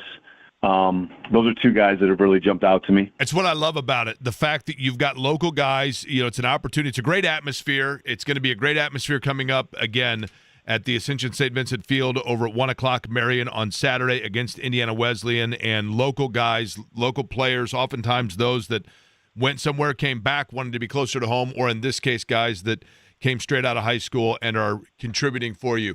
Coach, I always enjoy the conversation. Certainly, I know it'll be a good atmosphere and tough team coming in, but we wish you the best of luck coming up on Saturday. I appreciate you, Jake, for having me on. Appreciate it, Ted Karras, the head coach of the Knights. By the way, October 9th, back nine golf outing for the basketball side of things with Pat Knight on October 9th. I will put that up on the X-Post Twitter as well. We've been talking about Nancy Leonard and the impact she had on the Pacers organization. One who would know that better than anyone, Kevin Pritchard, the team president, joins us next.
what I have been saying throughout the course of today, and that is that as somebody who grew up in this town, I have such a pride for the teams in this city, and in addition to that, the way that this city has embraced sports and really built its identity around sports. And it is my belief that perhaps the strongest pillar in all of that was Nancy Leonard. And without Nancy Leonard and her vision for the Pacers, her vision for being able to cement them within the NBA coming from the ABA, I don't know that you get expansion of the convention center and the building of the Hoosier Dome and eventually an NFL franchise and all of the things that we now enjoy. And it is a sad day, but a day that we celebrate Nancy Leonard here in Indianapolis. And joining me now on the program, he is the president of basketball operations for the Indiana Pacers, Kevin Pritchard, joining us. Kevin, on what I know is, again, a sad day, but at the same time, a celebratory day.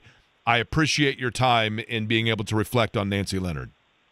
No, glad to be on, Jake, and congratulations to you and your success. And, you know, coming from Indianapolis and growing up in Lawrence and Noblesville, I remember going to fifth grade basketball camp with the Pacers and meeting Nancy and Slick at that time, and they were bigger than life. And, you know, if you met them, you'd think that you were their best friends. And, you know, throughout my tenure, I've been very blessed to work with Donnie Walsh and Larry Bird, and like the foundational piece that they're about is people first. And, you know, I'm getting a little sad talking about it because it's such a blow to not just the Pacers organization, but what the Leonards and specifically Nancy has done for this community. It can't be measured. You just see if we lost specifically. Can you hear me? Yeah, sorry about that. Go ahead, Kevin. She just was a pillar of this community, and the one thing you knew about Nancy is there's nothing more, and she didn't have any more pride than the Pacers. And it was because she was the original. She was the OG general manager. And, you know, we hired Kelly Krauskopf as one of the, you know, top females in the business a few years ago to be an executive for the Pacers, but the original was Nancy. And it's a really, really sad day. I'm proud on one thing, and that is, you know, she came to some playoff games this year, and I would see her after a big home win, and it just, you could tell there was just this amount of pride that can't be described in words. And I wish we could have won a championship, because today I could have said that she would have won a championship, you know, another championship for the organization. And so it's a tough loss. It's a really tough loss. You know, Kevin, I was thinking about this. In life in general, in no matter what realm or relationship you have with people, oftentimes, you know, you look back, whether it be they're passing or you go to another job, whatever it may be, there are always times where you look back and you think, I should have said this, or I wish I'd done that, you know, that kind of a thing. For you personally and for the organization, what is the element of pride, or can you speak to it in knowing that you are right? I mean, it was a half away from a title. I get that. But yet it was such an incredible run of joy and euphoria in this town that cemented again the relationship between this town and that organization and professional basketball in the Indiana Pacers, and Nancy Leonard being able to hug Miles Turner, to hug Tyrese Halliburton, to soak in and see the fruits of her labor before her, almost feels like it was this town's way of saying thank you, job well done. What does it mean for you to know that you were somebody who helped facilitate that and be able to have her enjoy that? Well, I can tell you this, that I do remember hugging her after some playoff games. And, you know, you see, you can just, you know, you can see when somebody's all in, right? Like there's people that are fans, there's people that come to the games, but she was the queen of the Pacers. And, you know, you always you always felt her presence, no matter whether she was at the game or not. She would always walk by the management room and say hello. And, I remember many times seeing her, throughout the community at a golf event or any out to dinner. And I was Kevy, I wasn't, Mr. Pritchard or anything like that. I was Kevy to her. And, they had a great feel of making you feel like you were part of their family. And I think that trickles down today to the Pacers. And, again, I'm not sure you can measure that. That's immeasurable in terms of influence and love and caring. And it wasn't a team. It wasn't an organization. It was a family to her. And, as I'm reflecting back, I hope in some ways that I can do that and make people around us and in the organization and our fan base know that, yeah, we want to win as much, but we do this together. We win together and we lose together. And I think that's what I felt, because during tough times, she was the same way as she was during a championship run. So I think that's the one thing that I will remember about her is no matter what, I was part of her family. Kevin, when you look back, Kevin Pritchard is our guest from the Pacers. We're remembering Nancy Leonard today. The partnership, I mean, obviously, as I've talked about with others today, it goes without saying the incredible bond of love between Nancy and Slick Leonard. And, you could see that immediately. But also, going back to the telethon, the partnership that the two of them had and her ability, her business acumen, her vision for the franchise, all of those things. Did you witness firsthand, or can you illuminate us on something you might have seen in terms of the influence on a day-to-day that she had on Slick Leonard? Well, I think, how do I say this politely? Slick had a lot of passion. And sometimes when you have that passion, sometimes you need to have someone right next to your side saying it's going to be okay. We're going to figure this out. And the other thing I would tell you about Nancy is, there was no way she was going to accept no. I mean, she had a way of, being influential in a very positive way, but the last thing I ever felt like I could do is say no to her.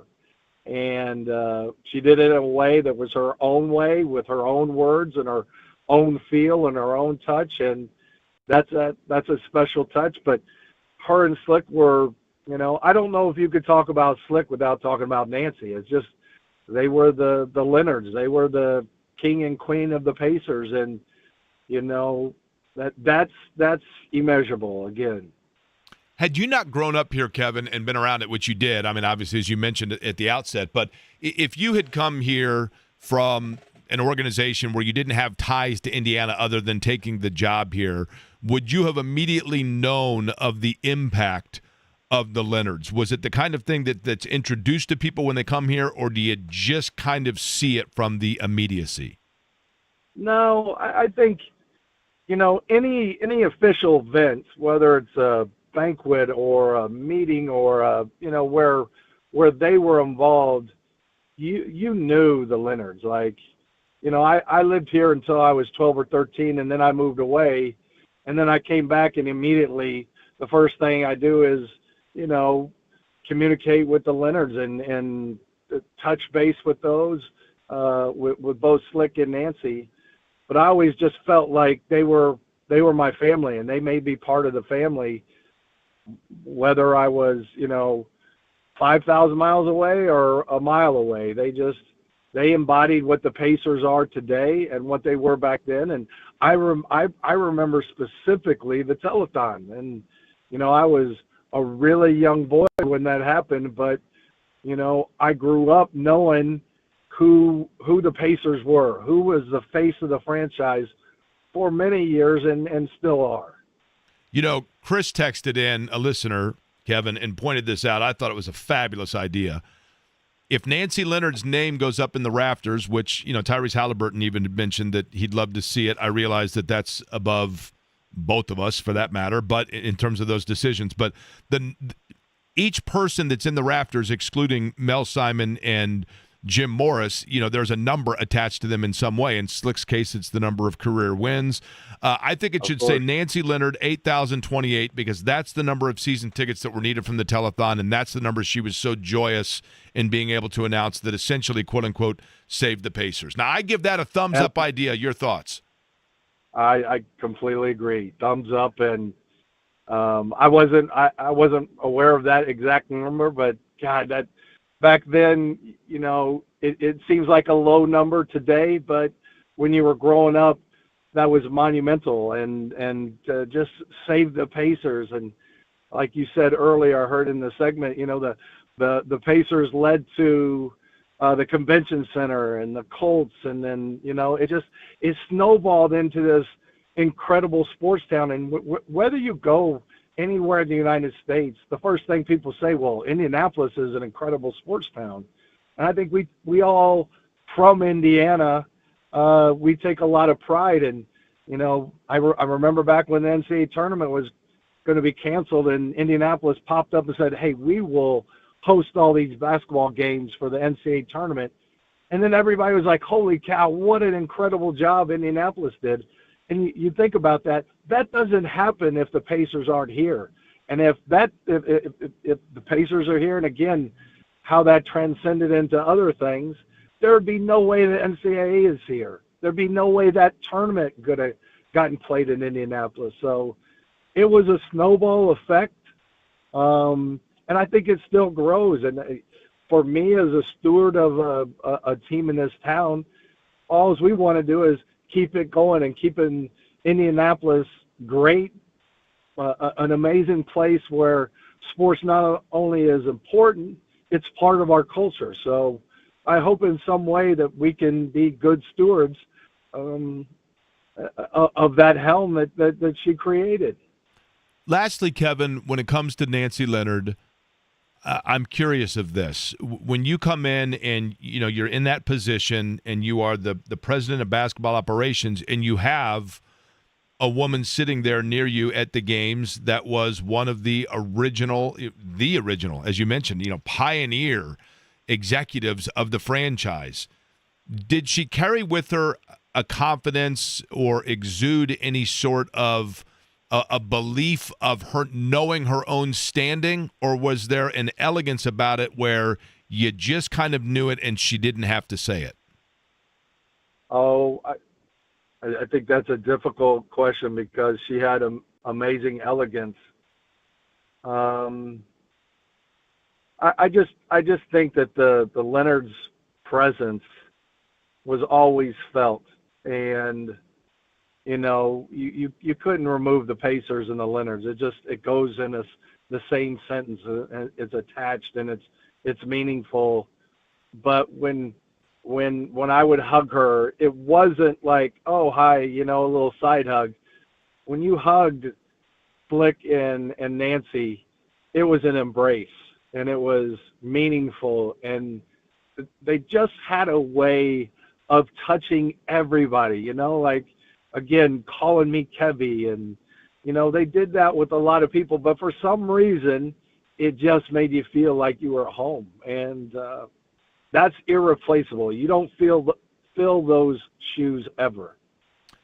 Kevin, obviously, on this program, the season is getting ready to get underway. There was a transaction that took place yesterday that was announced in adding a point guard in Monty Morris. There are a lot of things in that aspect I could ask you about. It probably, in the eyes of many, would be remiss of me to not do so. However, when I asked you to come on the program today, it was under the guise of being able to talk about and reflect upon and celebrate the life of Nancy Leonard. And I think in the integrity of that, I keep it to that. And certainly would welcome you back on another time from a basketball standpoint, but I appreciate the perspectives today. Yep, glad to do it, and keep up the great work, Jake. Appreciate it. Kevin Pritchard joining us, the president of basketball operations for the Indiana Pacers, as we celebrate today the life of Nancy Leonard at the age of 93 years old. All right, we have more to get to. Mark Montieth is one that is a historian not only of sports in Indiana, but the Pacers in general. He will join us on the other side, and I'll let you hear a little bit more from Nancy Leonard as we did earlier in terms of that connection we talked about with Slick Leonard. We'll do it on the other side here. You're listening to Query and Company on The Fan.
Day.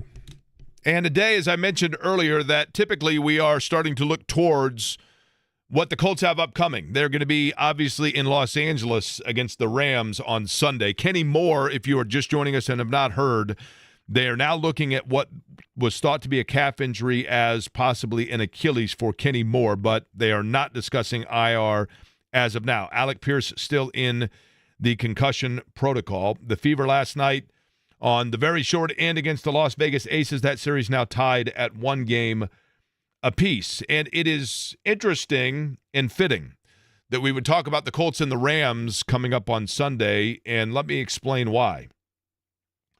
Those are two organizations that have had female owners at the helm.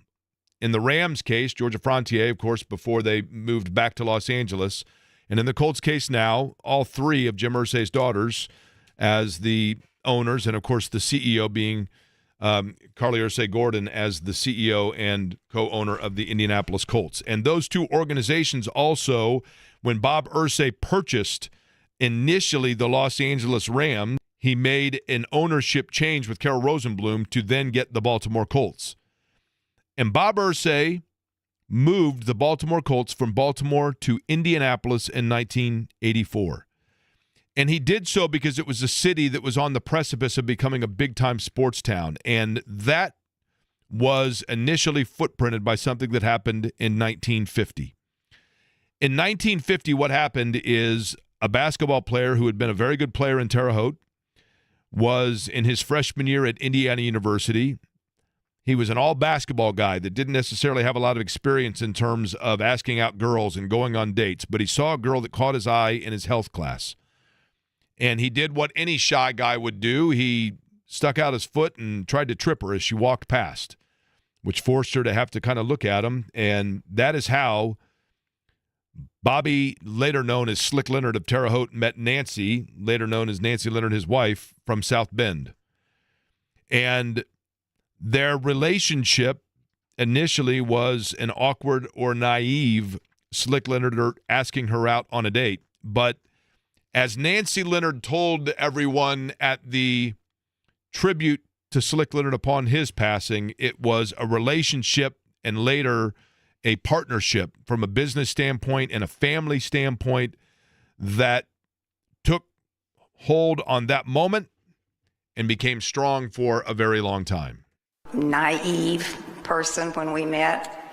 It really was true that he had not dated in high school, and a lot of that was because of economic conditions. The clothes and things weren't there, and I had a really hard time believing that because I had, one boyfriend after the other.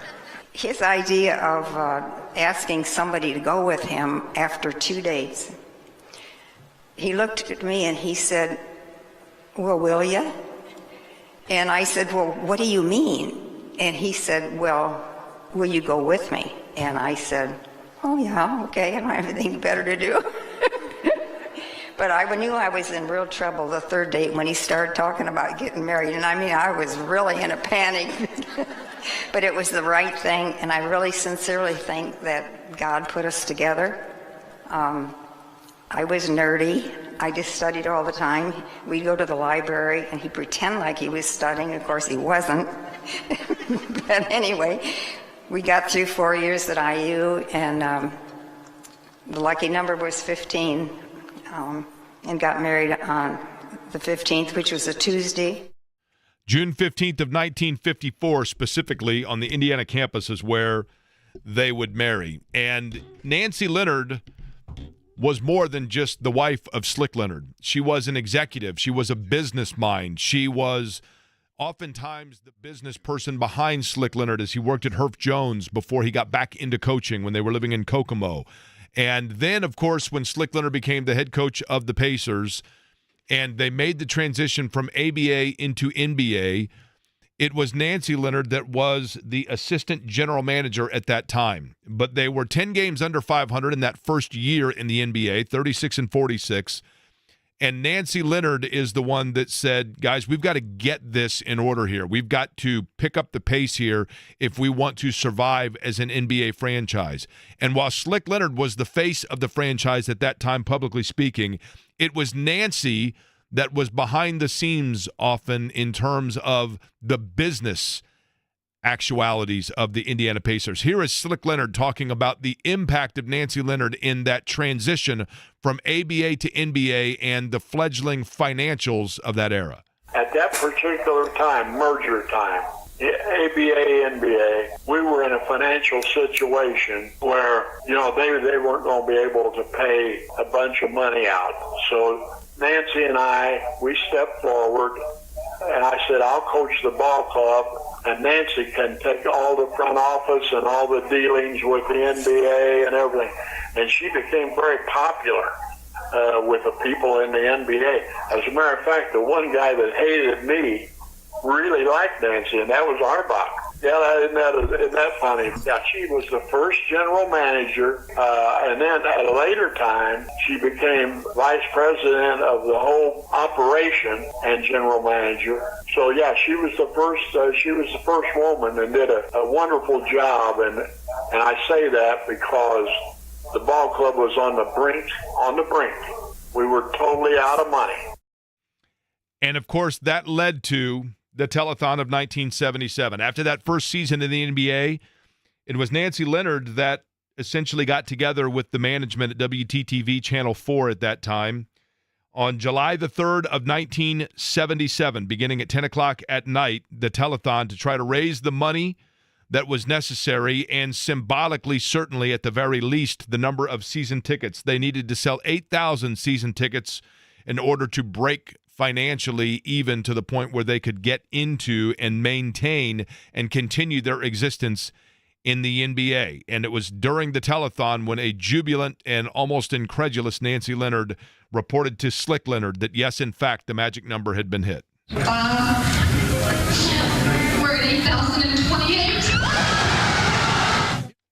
That would allow the Pacers franchise to remain as an NBA franchise in Indianapolis in 1977. And as we talk to you today, and we talk about the Colts and the Rams, and we talk about the Fever, and we talk about the Indianapolis Indians, and we talk about the NCAA headquarters and putting on the basketball championships for multiple divisions in Indianapolis upcoming this spring, all of it is because of the initial vision and the pillars in this town in terms of the sports executives, and Nancy Leonard was the giant among all of them.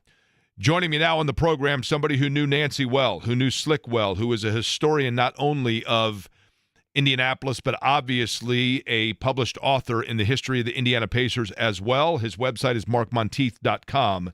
Mark joins me on the show. Mark, good afternoon. How are you? Good, Jake. Good to be with you. Hey, I want to begin with this, and, the things that I was just talking about, I wanted to kind of lay that for you to take off with, and that is, I think that we know about the colorful caricature of Slick Leonard, and we know about the ABA championships and, just the wild and crazy good old fun days, if you will, of the Pacers. But I know that people know of the impact that Nancy Leonard had, but I don't think we can overstate it. Can you illuminate for listeners just how centralized and important a figure she was? Yeah, I would say on both a professional and personal level, the support and the backbone that she provided for, first of all, Slick and their family, and then the Pacers was absolutely essential. I used to half-jokingly say, hey, Slick would have died a long time ago if it wasn't for Nancy. And I really think that's true because she kept him organized and under control as well as anybody could keep Slick under control, and just kept him going, providing support. Slick once told me that he never wrote a check in his life. He didn't know how to work his phone, really. He didn't know how to work computers. He didn't know how to balance books or anything. He was the front man, when he worked for Herff Jones selling those graduation supplies, he made the calls. He was the personality. Nancy ran the business back home. She was a business teacher at Kokomo Taylor High School when Slick became the Pacer coach. she was the one capable of doing that kind of thing. And then later, when he's the coach and GM of the Pacers, she's the one running the front office, like a 12-man group of people who worked like crazy to keep the doors open. And she was very bold and decisive and demanding, and just kept the franchise going behind the scenes when he was out there coaching and making trades. And some people believe she had a hand in some of the personnel moves too, and I wouldn't be surprised by that. She kind of denied it, but I really think she occasionally had an opinion that was followed on certain personnel matters. So a very strong personality, but a very nice, generous person at the same time. I was with her once, and she'd had a glass or two of wine, and she said, "I wish I were a nicer person." And I kind of laughed. I said, "I think you're plenty nice," but I know what she meant, because she could be very stern as well. You did not want to cross her. You didn't want her to get mad at you. But at the same time, she was a very generous, good-hearted person, and that certainly came through day to day. Mark, it's interesting. There were so many people in the life, and I want to go back to something I said earlier, and I said this to Bill Benner off the top of the show, Mark, and I'll say it to you as well. I on a personal or selfish level, which maybe I'm guilty of too often, but, for me, it would be disingenuous to say that I was around in this capacity when Nancy Leonard and Slick Leonard were, at their apex. I mean, I did not know them in those days, nor did I know either of them well, anything other than professional. And for that reason, it is with the utmost gratitude that I have the access to ask Bill Benner or yourself or others. And I'm not saying that because to say that you're older than I don't mean it that way, but you have covered it from so many different areas and angles. And so I wanted you to expand upon your understanding or what you saw firsthand in terms of her ability, Nancy Leonard's, to be somebody who, as I understand it, was one that Slick Leonard, and there probably were not a lot of people that Slick Leonard would defer to, but theoretically she was one of them. Did you witness that firsthand? Yeah, no question. I wrote about her and Slick at length at various stops along the way, and I did a one-on-one episode with Nancy as well in their living room one time, so did see a lot of things firsthand. I could tell you one time I was sitting in the living room interviewing both, and Slick admitted that he was a little afraid of her. I know you and Bill talked about this a little bit earlier, and Nancy kind of laughed at that, and Slick also got a little choked up just talking about what she meant to him. But she ran the show at home, no questions about it. I could tell you another time, Slick and I went down to Louisville to play golf with Ralph Beard, who was a three-time All-American of Kentucky and member of the Indianapolis Olympians. And he and Slick were in the Army together, so they were friends. And I kind of got them reunited. And Slick and I went to a riverboat casino after we played golf. But Slick was afraid to tell Nancy what he was doing. So he said, "Yeah, we went to dinner, and I ran into Tom Jurich, who's the athletic director at Louisville at the time. So we hung around, so we're just getting back now." But he was afraid to tell her that he'd gone gambling after we played golf, and that shows you really kind of the respect he had for her and her ability to kind of keep him in line, because he didn't want to get her mad at him. And I'm sure there were plenty of times she did get mad at him, but Slick needed that, because, he was just a guy from the opposite side of the tracks that Nancy was from. She grew up in an upper middle class family in South Bend. Her dad had a construction company. Slick grew up poor in Terre Haute, and, they never would have hooked up in a normal situation. But I know the story, you have told it already, how they met in health class their freshman year at IU. And Slick won her over with his persistence and naivety.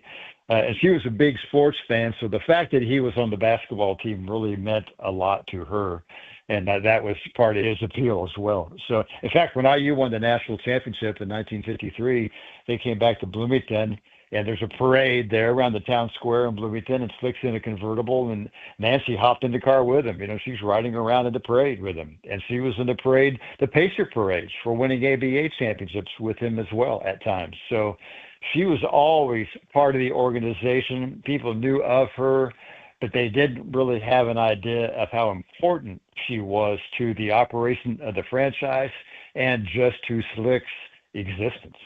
Mark, you grew up in this town. Mark Montieth is my guest. You grew up in this town, on the west side. You're a graduate of Pike High School. So you were like, and Bill and I talked about this earlier. For those that are listening, and I don't mean to belabor the point, but I think on a day like today, it's an important one to recognize, and that is that we love the luxury in this town. You love the luxury of being able to cover sports and write about it and run a website and do interviews. And I love being able to do a sports talk radio show and talk about the Colts and Rams and the Fever and the Indians and the NCAA here in town and, the 11 and the Ignite, all the different things that go on. In your opinion, Mark, without Nancy and Slick Leonard, and without that telethon in 1977, I'm not here to say that all of a sudden we're doomsday and we instantly become Fort Wayne overnight, but it's not as far-fetched as people would think. Would you agree with that? Yeah, I would. I mean, the Pacers' survival has done so much for the city. And, certainly you could argue that without Slick and Nancy, they wouldn't be here today. I think there's about a dozen people you can point to and say, without that person, the Pacers would not exist. Certainly Melvin Herb Simon would fall into that category. I think the group that doesn't get enough respect are the original investors in 1967 and 8 who kicked in $30,000 a piece just to keep the doors open. That includes some people in Lafayette as well. The Pacers' first president was Joe Bannon, president of the Lafayette Bank. You had these people who sought no glory and didn't really expect to make any money, kicking in money just to get the franchise started.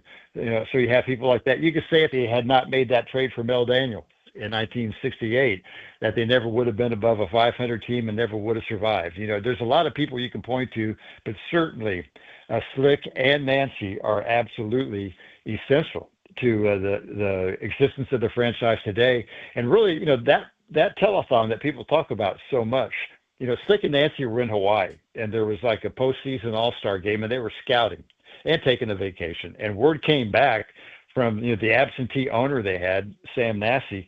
Word came back that, hey, if we don't raise a certain amount of money or get a guarantee of season ticket sales, we're going to be sold. So they came back, and Nancy had a week to 10 days to put together a telethon, which is something that usually takes about a year to organize. But she got it done in about a week to 10 days. The convention center donated space. Arby's donated food. The telethon was aired on 3 of the 4 local TV channels. I mean, the whole city combined to kick in and contribute to this somehow. People came in over at 3 a.m. and played guitar or whatever to have something to look at, overnight, because the thing aired for nearly 24 hours. It was on at 3 and 4 in the morning. And she's the one who was able to organize that in such a short amount of time. And then the story of how she became the assistant GM. She wasn't the GM, but she was the assistant GM who ran the front office. And she told me that, there was a meeting with the owners. This is in 1976 when the Pacers are entering the NBA from the ABA. And again, there's a man who kicked in $3.2 million to meet the fee to enter the NBA. But they're at a meeting with the owners, and they're talking about, well, who's going to run the front office now? Slick will be the GM, but who we got to run the front office? And they seem to be intimidated by it. And Nancy said, look, guys, there's a league, and they have a set of rules, and you just follow those rules and guidelines and do whatever you're supposed to do. It's not that hard. And somebody said, well, why don't you do it? And she claims that she had not even thought about that. And Slick said, well, she could do it. And lo and behold, she became the assistant GM of the Pacers that day in such a haphazard way. And she was accepted. I don't know of any cases where people were saying, oh, this is crazy to have a woman running the front office. What's that all about? She told the story of how Bob Collins, the sports editor of the Star, called her up and wanted to meet her for lunch. And she was worried that, oh, man, he's probably going to rip me. He's going to tell me that I have no business doing this job. But in fact, when they met, Collins said, look, you're going to do great. And if anybody gives you a hard time, you send them my way. I'll take care of it, that kind of thing. So she got a lot of support. and it all worked out. She had that 12-person staff back in the late 70s when the Pacers weren't any good, and kept that thing going. And and then she was every game that Slick was at, she was at. And other than Slick, she has attended more Pacer home games than anybody ever alive, because she was always there in whatever capacity she was serving, even if it was just as a fan.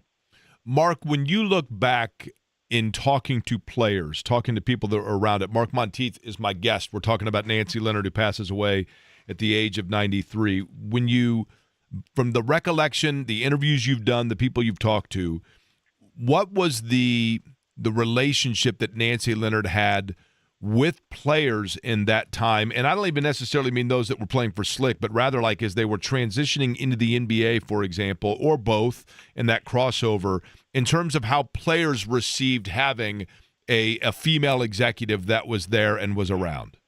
Yeah, I think when she was the assistant GM, I think they all accepted her and respected her.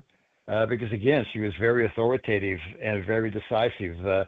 Darnell Hillman told me the story that when the NBA, or it wasn't the NBA, CBS had an NBA slam dunk contest. We know Darnell was the winner of the first NBA slam dunk contest, not put on by the league, but by CBS television. Completely different format than what they have today. And Darnell tells the story, they were warming up before practice one day, and Nancy came down to the floor and say, look, guys, there's going to be a slam dunk contest on CBS. It's going to work like this, yada, yada, yada. And Darnell, you'll represent the Pacers. It wasn't like, hey, you guys figure it out, or let's have a team competition to see who wins and represents the Pacers. Darnell, it's you. And then she was gone. She made that decision in no time at all and went on. So I think the players respected that authority, and they knew that Slick respected her and, again, was a little afraid of her. So for that reason, they respected her as well.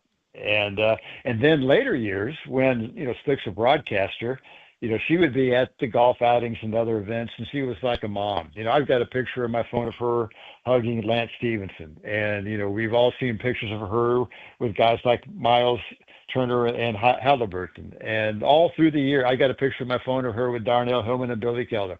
I mean, she was that grandmotherly or motherly figure who everybody enjoyed being around. And again, they respected her, but it was in a different way because she wasn't their boss at that time. But she was just somebody who obviously liked people and cared about the franchise and cared about them.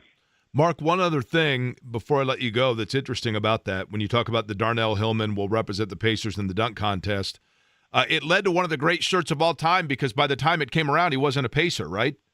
Yeah, the bottle shop. Darnell had been traded late that season to New Jersey, and so he really wasn't yet under contract with either team, I believe. So if I'm remembering this right, he knew he was going to be with New Jersey, but he hadn't signed his deal yet or whatever, and so he was kind of free. So he had played on a softball team in the summer, sponsored by the Bottle Shop, which still exists today on North College, around 54th Street? 49th, I think. 49th in College. 49th. Yeah. There you go. Yeah, my buddy Tom Bovis owns it now.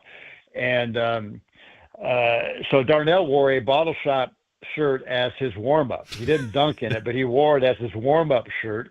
And, yeah, we have sold, and you came by to buy one. I know we have sold Bottle Shop shirts that are exact replicas of the softball jersey that they wore then. And you can go on YouTube and search for I guess it'd be like 1977 NBA Slam Dunk, or just put in Darnell Hillman's name. And you can see him being interviewed by Don Criqui after winning the Slam Dunk competition out in Portland in that Bottle Shop shirt. So it's a pretty cool thing. It's awesome. And, and Nancy's the one who made sure Darnell was representing the Pacers, because nobody knew better than her, that he was a dunker.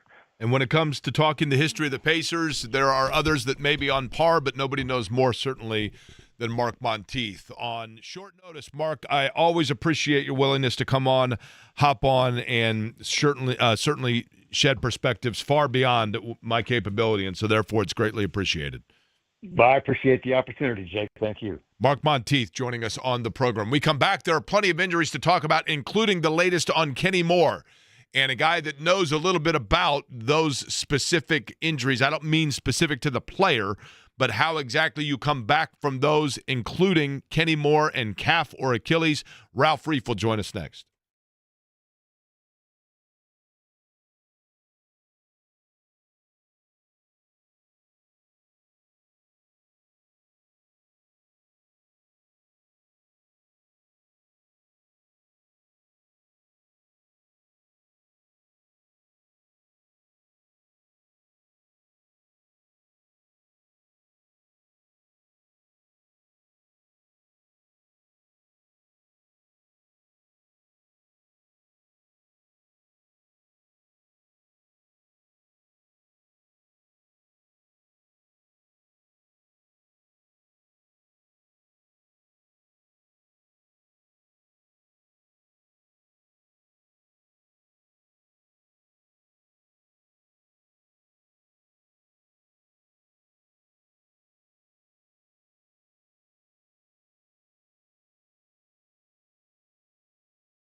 Ralph Reef worked underneath David Craig, who is one that, of course, was close with both Bob and Nancy Leonard. We can get into that as well. And, of course, Ralph Reef with Reef Executive Performance Solutions, a longtime noted, I would go so far as to say the most noteworthy athletic trainer within the area, joining us on the program because there are injuries. There are always injuries in the NFL. I guess, actually, Ralph, when it comes to just sports training in general and high-level sports, you're in the right business, right? Because you never want to see players get injured, don't get me wrong. But, I mean, it is a natural product of what takes place within high-level competition sports. Good afternoon. Good to have you on. Well, thank you, Jake. And yes, injuries, managing the body through an NFL season or NBA or Major League Baseball, but specific to NFL, I often, knock on wood, the Colts had a very short injury list a couple weeks ago, and I think there was one day where everybody on the roster was at practice,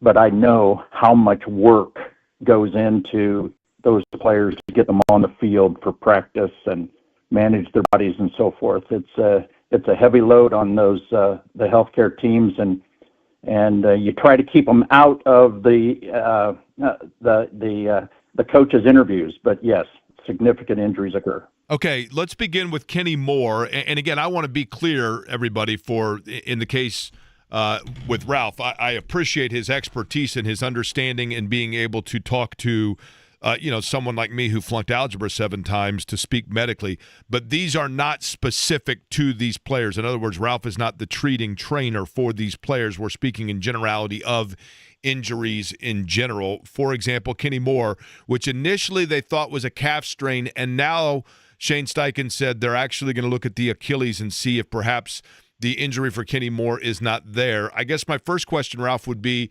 is it common that the symptoms would be similar from one injury to the other, which would cause for, initially thinking it's one area and then finding out, oh gosh, this might be the Achilles instead?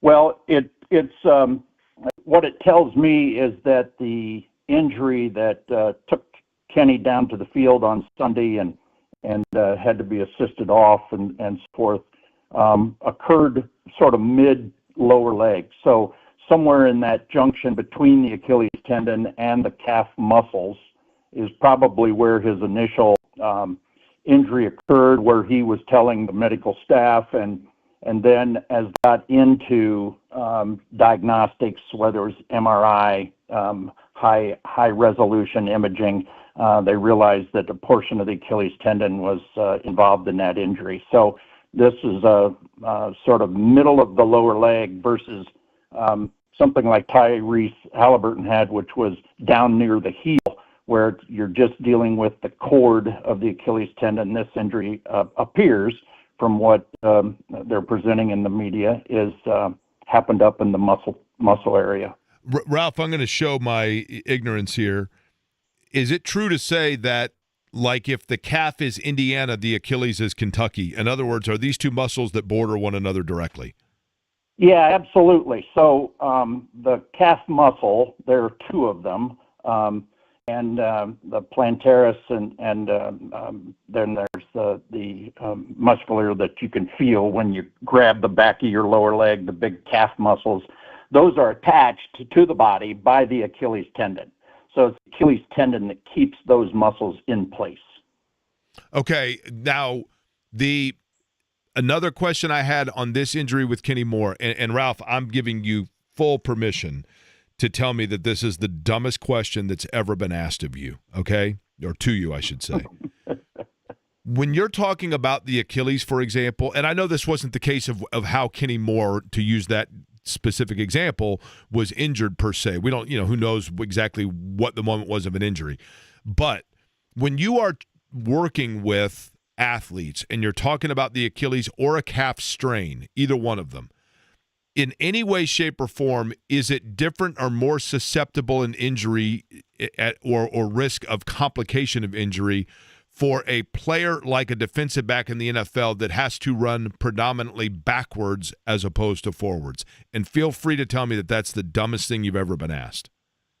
No, it's actually quite bright, Jake, because when you think about, and everybody always tries after the fact of thinking, how did this thing happen? What predisposed this injury to occur on this particular Sunday, this far into his career, and so on and so forth? But there's two different motions that really get into the movement of the foot and ankle. And there's I'm going to speak in terms of when you hit the accelerator, that's called plantar flexion, okay? You're going to plant your foot, you push the accelerator down in your vehicle, and that is the motion that requires most of the effort to come from your calf and your Achilles tendon to do that. Dorsiflexion is when you lift your foot up and you take your foot off the accelerator and hit the brake, all right? And so dorsiflexion is a smaller range of motion, and so when you're backpedaling, you're actually doing a little bit more dorsiflexion than you are plantar flexion. And so to answer your question, or to put it this perspective, about 92% of all sports Achilles injuries occur in plantar flexion. So when you're pushing the accelerator, when you're changing direction and you're making that first step of acceleration, that's when most of these injuries occur. So being a defensive back does not predispose someone to having more of a heightened occurrence of Achilles or calf injuries. Ralph Reef is our guest. Again, Reef Executive Performance Solutions, the company now, and ralphreef.com is the website. Ralph, before we get into it, I do want to talk to you about the loss of a sports pillar today, but I do want to, again, get to a couple of injuries as it relates to the NFL. Tyrone Tracy, local product, Decatur Central and Purdue, a shoulder dislocation. The typical prognosis for that in terms of length of time before somebody would be back at 100% would be what? Well, it can be pretty short, 2 weeks, depending upon the severity of the dislocation. Has he had it before? Did it truly fully dislocate, or did it just sort of partially dislocate, which is referred to as a subluxation, or it's less severe? And then with imaging that they can look inside the joint, was there any damage to the cartilage within the shoulder? And was there any injury to the rotator cuff muscles that hold that shoulder in place? So even if that's damaged a lot, he's playing running back now, I believe. You can put that in a brace, and you can be pretty functional pretty quickly. So while he may not heal, and very few NFL players actually heal throughout the course of a season, there are really good methods to strengthen the tissue, the muscles, the big muscles around the shoulder, and the bracing that's available today could really shorten his time out, unless there's something that needs to really be attended to from a severity issue. He could have had maybe a small crack on the head of the shoulder bone, the humerus, all of those things, but none of that's being reported. Okay, CeeDee Lamb, and this is noted for a lot of people from a fantasy football standpoint because he's a dynamic receiver, no doubt, in Dallas. He has a quad strain. Now, you hear quad strain or tear. Is there a difference between the two? What kind of timeline typically is a quad strain? Well, now, CeeDee Lamb, I think he has a high ankle sprain. Is it high ankle sprain? CD's got the high ankle. Terry McLaurin has the quad issue. Sorry about that. They can't really identify. Yeah. Well, back to this fantasy league, it's going to be a while before he catches passes. And so what is for a while? So if it's in the true definition of a high ankle sprain, you really have three things that happen. And you can see it in the video very clearly. He gets landed on the outside of his lower leg, and it causes his inside of his ankle to take the brunt of the force. And so there's a ligament there, really big ligament. Matter of fact, it's the strongest ligament in the body. Ligament hold bone to bone. the deltoid ligament, and that's been injured. All right. So to injure the deltoid ligament takes a lot of force. The second part of a high ankle sprain is between the two bones of the lower leg, the tibia, which is the main weight-bearing bone of the lower leg, and the fibula. And between those two bones, there's tissue that I refer to a lot like it's like saran wrap. All right. It doesn't have a lot of blood flow. It's just connective tissue, fibrous. It holds those two bones together throughout the length of the lower leg. In a high ankle sprain, the way it looked for him, that interosseous or that membrane more than likely was ripped. And if you're cringing right now, yeah, you should cringe because it literally just rips. And then it has to scar and heal on its own. And then the third part of that is the muscle tissue up the inside or the medial side, the inside of that lower leg gets stretched. And that's really minimal compared to the other two, the deltoid ligament and that interosseous membrane. That's really hard. It's really easy to run straight early, but to decelerate, cut, make rotations, jump in the air, land, take off again, that's a lengthy return. Okay, quickly, quad strain for Terry McLaurin, the kid out of Cathedral, who's now in Washington, obviously, dynamic player. Time frame on that is usually what? Yeah, I think they're going to be very precautious, would be my sense. This is the first injury that he's had where he might miss a game since the 2020 season. He's resilient. And so I have a sense that, and I know his agent personally, I know they're going to get second opinions, if not third opinions, and he's going to be well taken care of. I think they're going to guard him probably more than somebody who'd be early in their career who wants to push it. So depending upon the severity of this, this could be 3 games, 3 to 5 games, potentially.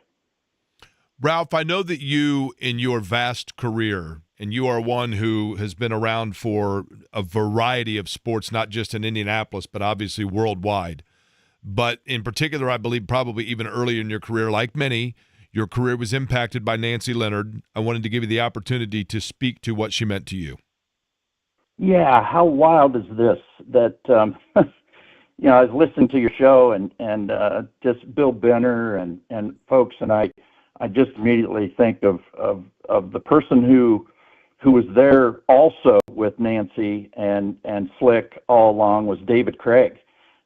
David, still living on the south side of Indianapolis, a longtime athletic trainer, and he had me. I became his student assistant when I was a sophomore in college at the University of Indianapolis, 1977. And so David took me under his wing, and hanging around Market Square Arena, I became very familiar with Nancy Leonard, and the biggest impact that 2 impacts that Nancy Leonard had on me, and I believe on numerous people, David Craig as well. She was encouraging, and she helped me gain self-confidence. She was encouraging. She paid attention to me.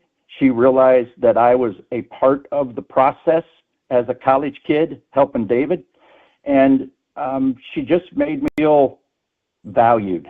And it was something that made an impact on me when I was 18 years old, 19 years old, and then to watch her, and then to watch this city explode with sports and women in sports leadership positions, I think nothing of it, because Nancy was there. And so that was my model. And then along comes Sandy Knapp and others who are well documented. And yeah, she made a big impact on me. And I know that there's a lot of people hurting today just because of those great, great memories. Ralph, I appreciate the time as always and the expertise. And the next time that we chat, I will give you then the platform to verify my intellect by telling Eddie that we have 4 ankles and not 2.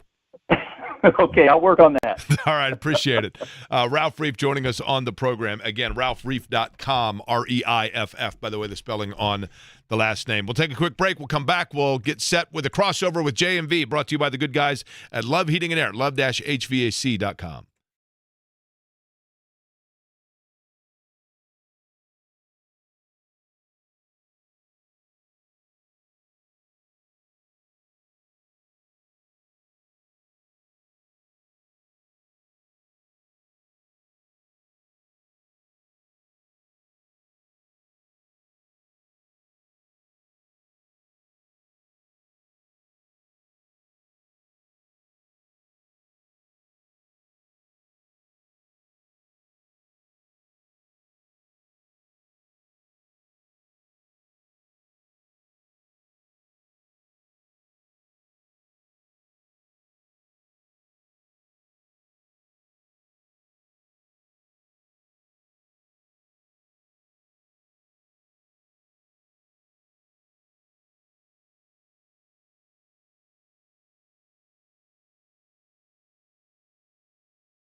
Pickle on Penn. I heard J&V talking yesterday. He has been, like, running around all over all parts of Indiana, I think taking pickleball lessons because he's going to be hitting around the pickle today. J&V joins us, part of the crossover here, brought to you by the good guys at Love Heating and Air. Love-HVAC.com is the website. 317-353-2141 is the telephone number. John, let's begin with that. You are now an expert pickleball player, correct? It was awesome. That was my first time out there earlier today with Steve Bodner, and Kelly is here. I think Corey was the pro that was with me, Austin, and then Maddie played a little bit too. This is an excellent facility off of Penn in Carmel. Get off at 116 and find your way to Penn. It's right off of 116. We'll talk about it a little bit later on, but I'd never played before. The only thing that I had to try to get used to, Jake, was being able to navigate through the rules. That's it. I always kind of felt like I was in the wrong spot. When you can and cannot go into the kitchen, to me, is the most confusing thing. The kitchen's an area on the court, by the way, for those unfamiliar. But John, you can understand why and see why, you're seeing more and more people playing this, and awesome facilities like that, are viable because it is super fun, man. And it's, before you know it, you've got a workout going. No, I went down there, we played for about an hour or so, hit the showers here afterwards, too. I'm up in the kitchen. They have a great restaurant and bar up here. We're going to have beers and cocktails. And, Jake, I should remind people, you can play for free while I'm here, and you can play me. I'll come down whenever I'm done and play people. I got my clothes ready to rock and good to go. And I'm not hooping tonight, so I'm good to go with pickleball. But I had a blast. It's just trying to learn the rules, which was a little bit awkward, so. Your calf doing okay, John? Yeah, I wrapped it up like I was playing. See, the Kenny Moore stuff scares me like you wouldn't believe. Because it's calf to Achilles, which they're talking about today. And that is that's the danger zone right there, as we saw with Tyrese Halliburton. But I wrapped it up like I normally would play basketball, and everything was fine. John, in terms of today's program, obviously, today a big storyline as well. Nancy Leonard, and I don't think that you and I could sit here and do 3 months worth and not be able to talk to the incredible impact and magnitude she had in the city of Indianapolis. There's no question. I mean, I was 7 years old whenever they ran the telethon, and I do remember it because I've always been a basketball fan. But we all understand the impact and just how Indianapolis, Jake, would not be seriously. We wouldn't be doing this. Right. Because this wouldn't exist. It simply would not exist, what we're doing right now. And you wouldn't have the Pacers, no NBA, and we'd be talking about, IU athletics all the time and some Purdue stuff. But we wouldn't be talking about it because this wouldn't have happened without Nancy and without Slick. And I heard your conversation with Bill Benner, who was the beat writer for the Pacers back then. Very good stuff there. Mark Patrick, whom I used to work with long ago, is going to join me coming up in the 4 o'clock hour and go over, obviously the very early stages. I think he was still, Jake, maybe at the tail end of high school in 1977 when they had the telethon, but profound memories that he has had, and he's going to join us for the first time in a long time. Mark Patrick is going to be on the show. That'll in be the 4 o'clock whenever the two of you are talking, up. though. It's always awesome. I mean, it's in depth. It's awesome. Yeah. Awesome. Well, I mean, it's just like if you were talking to Ed Sorensen. I mean, the memories just flow, and they're vivid still. And I'm going to try to get Reb Porter on here as well. Reb called on the show in the summer.